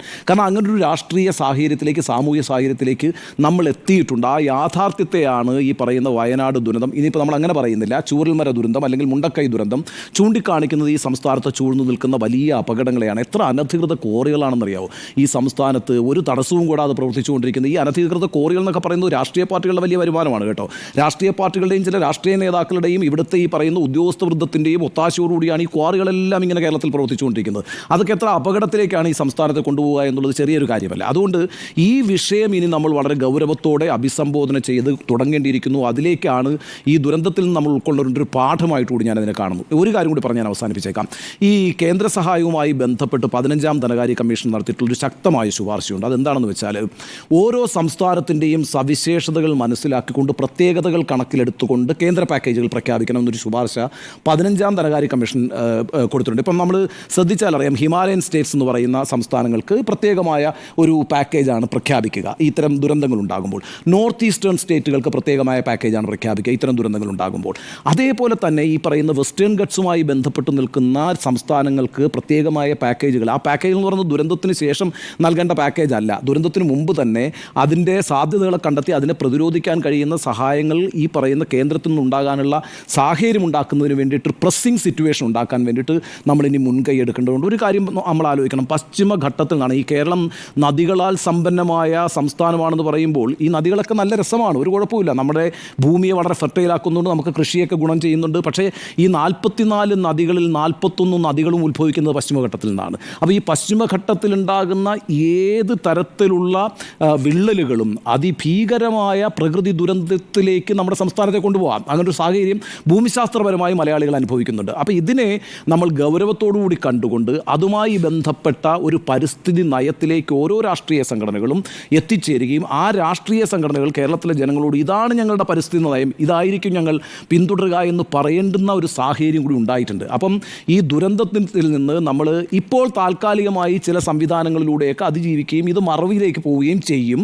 എന്നാൽ ഇതിൽ നിന്ന് നമ്മളൊരു പാഠം പഠിച്ചുകൊണ്ട് ഇത്തരത്തിലൊരു മുൻകൈ നമ്മുടെ എല്ലാ രാഷ്ട്രീയ പാർട്ടികളും സർക്കാരും ഉദ്യോഗസ്ഥരും ഒക്കെ ചേർന്ന് എടുത്തില്ല എങ്കിൽ ഈ സംസ്ഥാനത്തെ അത്ര വിദൂരമല്ലാത്തൊരു ഭാവിയിൽ വലിയ അപകടങ്ങൾ കാത്തിരിക്കുന്നു എന്നുള്ളതിൻ്റെ ഒരു അപായ മണിമുഴക്കമായി ഈ വയനാട് ദുരന്തത്തെ കാണാനാണ് ഞാൻ ആഗ്രഹിക്കുന്നത്. അതുകൊണ്ട് ഇത്തരത്തിലുള്ള ശ്രമങ്ങൾ ആരംഭിക്കേണ്ടതുണ്ട് എന്നാണ് എൻ്റെ അഭിപ്രായം. നമുക്ക് എഡിറ്റോറിയൽ ടീമിന് ഒരു പോളിസി എടുക്കാമെന്ന് തോന്നുന്നു അല്ലേ? നമ്മളിനി വയനാട് ദുരന്തം എന്ന് നമ്മളിനി പറയുന്നില്ല, ചൂരൽമല മുണ്ടക്കൈ ദുരന്തം എന്ന് നമുക്ക് പറയാം അല്ലേ? അപ്പോൾ വയനാട് ദുരന്തം കാര്യം അത് തീർച്ചയായിട്ടും ആ കൺസേൺ വാലിഡാണ്. ടൂറിസം അഫക്റ്റ് ചെയ്യപ്പെടുന്നു, അവരുടെ ജനജീവിതം അഫക്റ്റ് ചെയ്യപ്പെടുന്നു, അതിലൊരു ഭീതി പടർത്തുന്നു എന്നുള്ള വയനാട്ടിലെ മറ്റു മനുഷ്യരുടെ കൂടി അഭ്യർത്ഥനയെ മാനിച്ച് നമ്മൾ ചൂരൽമല മുണ്ടക്കൈ ദുരന്തം എന്നായിരിക്കും ഇനി നമ്മൾ റിപ്പോർട്ടിൽ പറയാൻ ഉദ്ദേശിക്കുക. ഇത് നമ്മളുടെ എല്ലാ റിപ്പോർട്ടിലും നമ്മളുടെ എഴുത്തിലുമൊക്കെ നമുക്ക് അങ്ങനെ പ്രതിഫലിപ്പിക്കാം അല്ലേ? ആ തീരുമാനമെടുത്ത് നമ്മൾ ഇന്ന് അവസാനിപ്പിക്കുന്നു. തീരത്തേക്കോ എന്നതാണ് ചോദ്യം. ആ ചോദ്യത്തിൽ 5 പേരും യെസ് എന്നാണ് അഭിപ്രായപ്പെട്ടിരിക്കുന്നത്. 5 പേരുടെയും അഭിപ്രായം ആശ്വാസ തീരത്തേക്കാണ് എന്ന് തന്നെയാണ്. സുജി എന്തുവാനിടയ്ക്ക് ഒരു പോയിന്റ് കൂട്ടിച്ചേർക്കാമെന്നുള്ള വേളയിൽ പറഞ്ഞു. അതായത് ഈ വീടുകൾ നിർമ്മിക്കുന്നതിൻ്റെ മുൻഗണനയെ പറ്റി മാഡം ഇവിടെ സൂചിപ്പിച്ചല്ലോ, വീടുകൾ കൊടുക്കേണ്ട സ്ഥലങ്ങൾ. ഇപ്പോൾ ഈ ആളുകൾ, ക്യാമ്പുകളിലുള്ള ആളുകൾ താല്പര്യം പറഞ്ഞിരിക്കുന്നത് മേപ്പാടി, മുപ്പൈനാട്, വൈത്തിരി, കൽപ്പറ്റ, അമ്പലവയൽ, മുട്ടിൽ ഇത്രയും സ്ഥലങ്ങളിലാണ് അവർ മുൻഗണന ഈ ക്യാമ്പിലുള്ള ആളുകൾ മുന്നോട്ട് പറഞ്ഞിരിക്കുന്നത്. ഇപ്പോൾ ഹാരിസൺ മലയാളം കമ്പനി അവർ 102 തൊഴിലാളികൾക്ക് ഞങ്ങൾ താമസ സൗകര്യം കൊടുത്തോളാം. ക്യാമ്പിൽ കഴിയുന്ന ഈ കിടപ്പാടം നഷ്ടപ്പെട്ട ആളുകളുണ്ട്. 102 പേർക്ക് അല്ലെങ്കിൽ 102 കുടുംബങ്ങൾക്ക് അവർ സഹായം കൊടുക്കാമെന്ന് പറഞ്ഞിട്ടുണ്ട്. ഇതിലിപ്പോൾ ഈ കളക്ടറുടെ നേതൃത്വത്തിലുള്ള ഉപസമിതി ഇപ്പോൾ തദ്ദേശ വകുപ്പിൻ്റെ 41 കെട്ടിടങ്ങൾ ആണ് കണ്ടെത്തിയിരിക്കുന്നത്, പൊതുമരാമത്ത് വകുപ്പിൻ്റെ 24 കെട്ടിടങ്ങൾ, പിന്നെ അറ്റകുറ്റപ്പണി നടത്തി ഉപയോഗിക്കാവുന്ന 34 കെട്ടിടങ്ങളും ഈ താൽക്കാലിക പുനരധിവാസത്തിന് കണ്ടെത്തിയിട്ടുണ്ട്. അപ്പോൾ ഈ ഏകദേശം ഫിഗർ ആയിട്ടുണ്ട്. ഇനിയിപ്പോൾ അത് ശരിയാക്കുക എന്നതാണ്. അതൊരു 2 ആഴ്ചയ്ക്കുള്ളിൽ തീർക്കാൻ കഴിയും സ്വാഭാവികമായി എന്നാണ് നമ്മൾ അവർക്കൊരു ഹോപ്പ് കൊടുക്കണമല്ലോ. എങ്ങനെയാണ് പെട്ടെന്ന് നടക്കുമോ എന്ന് ക്യാമ്പിലുള്ളവർ ചോദിക്കുമ്പോൾ ഇത്രയുമാണ് അവർ ചെയ്തിരിക്കുന്നത്. കെട്ടിടങ്ങളുടെ കണക്ക് ഇങ്ങനെയാണ്. ഈ വാടക വീടുകൾ കൂടാതെ തദ്ദേശ വകുപ്പും പൊതുമരാമത്ത് വകുപ്പും 41 24 വീതം കെട്ടിടങ്ങൾ കണ്ടെത്തിയിട്ടുണ്ട് എന്നത് അവർ തന്നെ ഇപ്പോൾ കണ്ടെത്തിയതിൻ്റെ ഒരു പട്ടികയാണ് നമുക്ക് കിട്ടുന്നത്. അത് ഈ വാടക വീടിൻ്റെ കാര്യത്തിനകത്ത്, ഈ വാടകേൻ്റെ കാര്യത്തിനകത്ത് എത്രയും പെട്ടെന്ന് തീരുമാനം എടുത്തു കൊടുത്താൽ വളരെ ഉപകാരമാകും. വാടക എത്രയാണെന്ന് അറിഞ്ഞു കഴിഞ്ഞാൽ വാടക എത്രയാണ്? പക്ഷേ അതിലൊരു കുഴപ്പമുണ്ട്. അതായത് കുഴപ്പമെന്ന് എത്രയും വേഗത്തിലാവണം. പക്ഷേ ഈ 10,000 ഒന്നും സർക്കാർ നിശ്ചയിക്കാൻ കഴിയില്ല. കാരണം ഇപ്പോൾ ഇതൊരു മാനദണ്ഡമാക്കി എടുത്താൽ ഇനി വരും മാക്സിമം 5,000 പറ്റൂ. പക്ഷേ അതും ഒരു അപകടമുണ്ട്. കാരണം കഴിഞ്ഞ തവണ പുത്തുമലയിൽ ഇതേപോലെ വാടകയ്ക്ക് കൊടുത്തിട്ട് ആദ്യത്തെ 4-5-6 മാസം കഴിഞ്ഞപ്പോൾ ഇവർ വാടകയ്ക്ക് വേണ്ടി കാത്തിരിപ്പായി. അതാണ് ഒന്നിച്ചു കൊടുക്കണം. അപ്പോൾ ഒരു വർഷത്തെ ഒരുമിച്ച് കൊടുത്ത് പക്ഷേ അങ്ങനെ കൊടുക്കാൻ പ്രൊവിഷൻ ഇല്ല. അതൊരു പ്രശ്നമാണ്. കാരണം ഇത് കൊടുക്കുന്ന തേർഡ് പാർട്ടിക്കാണ്, അഫക്റ്റഡ് കക്ഷിക്കല്ല. അതും ഒരു ഇതിനകത്ത് സാങ്കേതിക പ്രശ്നമാണ്. അപ്പോൾ ഓരോ മാസവും ഇവർക്ക് കൊടുക്കുക, അതിനുവേണ്ടി എഴുതി മേടിച്ചാൽ പോരെ, ഇത്ര agreement ഈ CMDRF ഫണ്ട് എന്ന് പറയുന്ന സംവിധാനങ്ങളെ ഡിസാസ്റ്റർ മാനേജ്മെന്റിനല്ലേ ഉപയോഗിക്കേണ്ടത്. അവിടെ നമ്മൾ ഔചിത്യം പറഞ്ഞാൽ പിന്നെ അതിനകത്ത് ഫണ്ട് ഡിസാസ്റ്റർ മാനേജ്മെന്റിനകത്ത് ഈ വാടകയ്ക്ക് ഇത് കൊടുക്കുന്നതുമായി ബന്ധപ്പെട്ട പ്രൊവിഷൻസിനകത്തൊരു കുരുക്കുണ്ട്. കുരുക്കെന്ന് പറഞ്ഞു കഴിഞ്ഞാൽ ഇന്നിപ്പോൾ നിങ്ങൾ ഇവിടെ ഇത്ര കൊടുത്തു, നാളെ നിങ്ങൾ വിലങ്ങാടും ഇതേ എമൗണ്ട് കൊടുക്കേണ്ടി വരും. കൊടുക്കേണ്ടി വരുമെന്ന് ജീവന്റെ വില അങ്ങനെയാന്ന് നമ്മൾ അവിടെയാണ് 10,000 വേണോ 10,000 വേണോ 15,000 വേണോ സെറ്റ്. ഇപ്പൊ 5,000 ആണ് ഇരിക്കുന്നതെങ്കിൽ അത് ഉയർത്താൻ തീരുമാനം വേണം. അല്ല തീരുമാനം വേണമെന്നേ, അതിനു വേണ്ടിയിട്ടല്ലേ ഗവൺമെന്റ് വാടക വീട് മേപ്പാടിയിൽ കിട്ടില്ല എന്നാണ് ഞാൻ മനസ്സിലാക്കിയത്. മേപ്പാടിയിൽ വാടക കൂടുതലാണ്. അല്ല അത് മനസ്സിലാക്കി. അല്ല മാത്രമല്ല അവിടെ ഒരു കുഴപ്പമുണ്ട്. അവിടെയും ഇതിനകത്ത് പ്രശ്നം വരുന്നതെന്ന് വെച്ച് കഴിഞ്ഞാൽ എല്ലാ വീടും 10,000 ഇല്ല, ചില വീടുകൾക്ക് 7,500. അപ്പോൾ അപ് ടു 10,000 എന്നാണോ വരിക. അപ്പോൾ അങ്ങനെയുള്ളൊരു സാങ്കേതിക പ്രശ്നം. ഒറ്റ കാര്യമുള്ളൂ, 5 പൈസ കൊടുക്കാൻ വഴിയില്ലാത്തവരാണ്. അത് വളരെ പ്രധാനപ്പെട്ട 5 പൈസ കൊടുക്കാൻ വഴിയില്ല, സർക്കാർ കൊടുത്തേ വരൂ. ഏറ്റവും പ്രധാനപ്പെട്ട കാര്യം നേരത്തെ പറഞ്ഞതുപോലെ അടിയന്തരമായിട്ട് അനുവദിക്കേണ്ട ഈ 10,000 രൂപയുണ്ടല്ലോ. ക്യാമ്പിൽ നിന്ന് പുറത്തിറങ്ങി ഒന്ന് ചായ കുടിക്കാൻ പറ്റും. അല്ല നമ്മളെ ഞാനൊരു കാര്യം പറയട്ടെ, നമ്മൾ 300 രൂപ കൊടുക്കാമെന്ന് തീരുമാനിക്കുകയാണ്. 300 രൂപ കൊടുക്കാൻ തീരുമാനിക്കാൻ 3 ദിവസം എന്ന് പറയുന്നത് എവിടുത്തെ മര്യാദയാണ്? കൊടുക്കാനാ പറയുന്നത്, നമ്മൾ തീരുമാനിച്ചു കഴിഞ്ഞിട്ട് കാര്യമില്ലല്ലോ. നമ്മുടെ കയ്യിൽ അത് ഓർഡർ ആയി കഴിഞ്ഞു. അത് കഴിഞ്ഞിട്ട് പിന്നെ എന്താ താമസം നമുക്ക് ഇതുവരെ കിട്ടിയിട്ടില്ല. ഫണ്ടിൽ നിന്ന് റിലീസ് ചെയ്യാൻ ഇത്ര വലിയ താമസം ഉണ്ടാവും. നമ്മൾ CMDRFിലേക്ക് ഫണ്ട് കൊടുക്കുന്നത് എന്തിനാണ്? നമുക്കൊരു വിശ്വാസമുള്ള ഒരു കൈയിന്റെ അടുത്ത് നമ്മൾ കൊടുക്കുകയാണ്. നമ്മൾ എന്റെ കയ്യിൽ 10 ലക്ഷം ഉണ്ട്, ഞാൻ കൊടുത്തൊരു വിശ്വാസമുള്ള ഗവൺമെന്റിന്റെ കൈ കൊടുക്കുകയാണ്. CMDRFിൽ നിന്ന് ഏറ്റവും പെട്ടെന്ന് റിലീസ് ചെയ്യാൻ പറ്റുന്ന ഒരു ഫണ്ടാണ് CMDRF എന്ന് പറയുന്നത്. വളരെ പെട്ടെന്ന് ചെയ്യാൻ പറ്റും. അത് മുഖ്യമന്ത്രി തന്നെ ഓർഡർ ഇട്ട് കഴിഞ്ഞു. ഇന്നലെ മുതൽ തന്നെ റിലീസ് ചെയ്യണമായിരുന്നു എന്നാണ് ഞാൻ ഈ പറയുന്നത്. കളക്ടർക്ക് അത് കൊടുക്കുക, കളക്ടർ വളരെ പെട്ടെന്ന് ഡിസ്ട്രിബ്യൂട്ട് ചെയ്യും. ഇത്രയും ആളുകളല്ലേ ഉള്ളൂ, ക്യാമ്പിൽ പോയി നേരിട്ട് പണം കൊടുക്കുന്നുണ്ട്. അല്ല ഞാൻ പറയുന്നത് ഈ കാര്യത്തിൻ്റെ അകത്തെ സാങ്കേതിക പ്രശ്നങ്ങൾ ഒത്തിരി ഉണ്ടാകും കേട്ടോ. അതിനെ കവർ ചെയ്യാൻ ഗവൺമെന്റിന് കഴിഞ്ഞിട്ടില്ലെങ്കിൽ ഉണ്ടാക്കുന്ന നെഗറ്റീവ് ഇതിനേക്കാളും വലുതായിരിക്കും. അതെ ഇമ്മീഡിയറ്റ് എനിക്കൊന്ന് 24 മണിക്കൂറിനുള്ളിൽ സർക്കാർ ചെയ്യണം. നാളത്തെ ഒരു ദിവസം ഉണ്ടെങ്കിൽ അടിയന്തര ധനസഹായം എത്തണം. കാര്യം ഈ വിഷയം നമ്മളാണ് ഉന്നയിച്ച് തുടങ്ങിയത്. വളരെ വേഗം മുഖ്യമന്ത്രി പ്രഖ്യാപിച്ചു. അപ്പോൾ നമ്മൾ പ്രതീക്ഷിച്ച ഗവൺമെന്റ് ചെയ്തത് നല്ല കാര്യമാണ്, അത് ഇംപ്ലിമെന്റ് ചെയ്താൽ മാത്രം മതി. അത്രേ ഉള്ളൂ. ആശ്വാസ തീരത്തേക്കോ എന്നാണ് ചോദ്യം. എസ് എന്ന് തന്നെയാണ് 5 പേരുടെയും അഭിപ്രായം.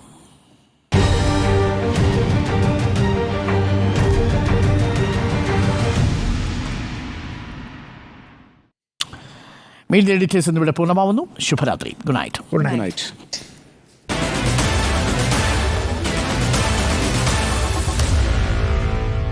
Meet the editors.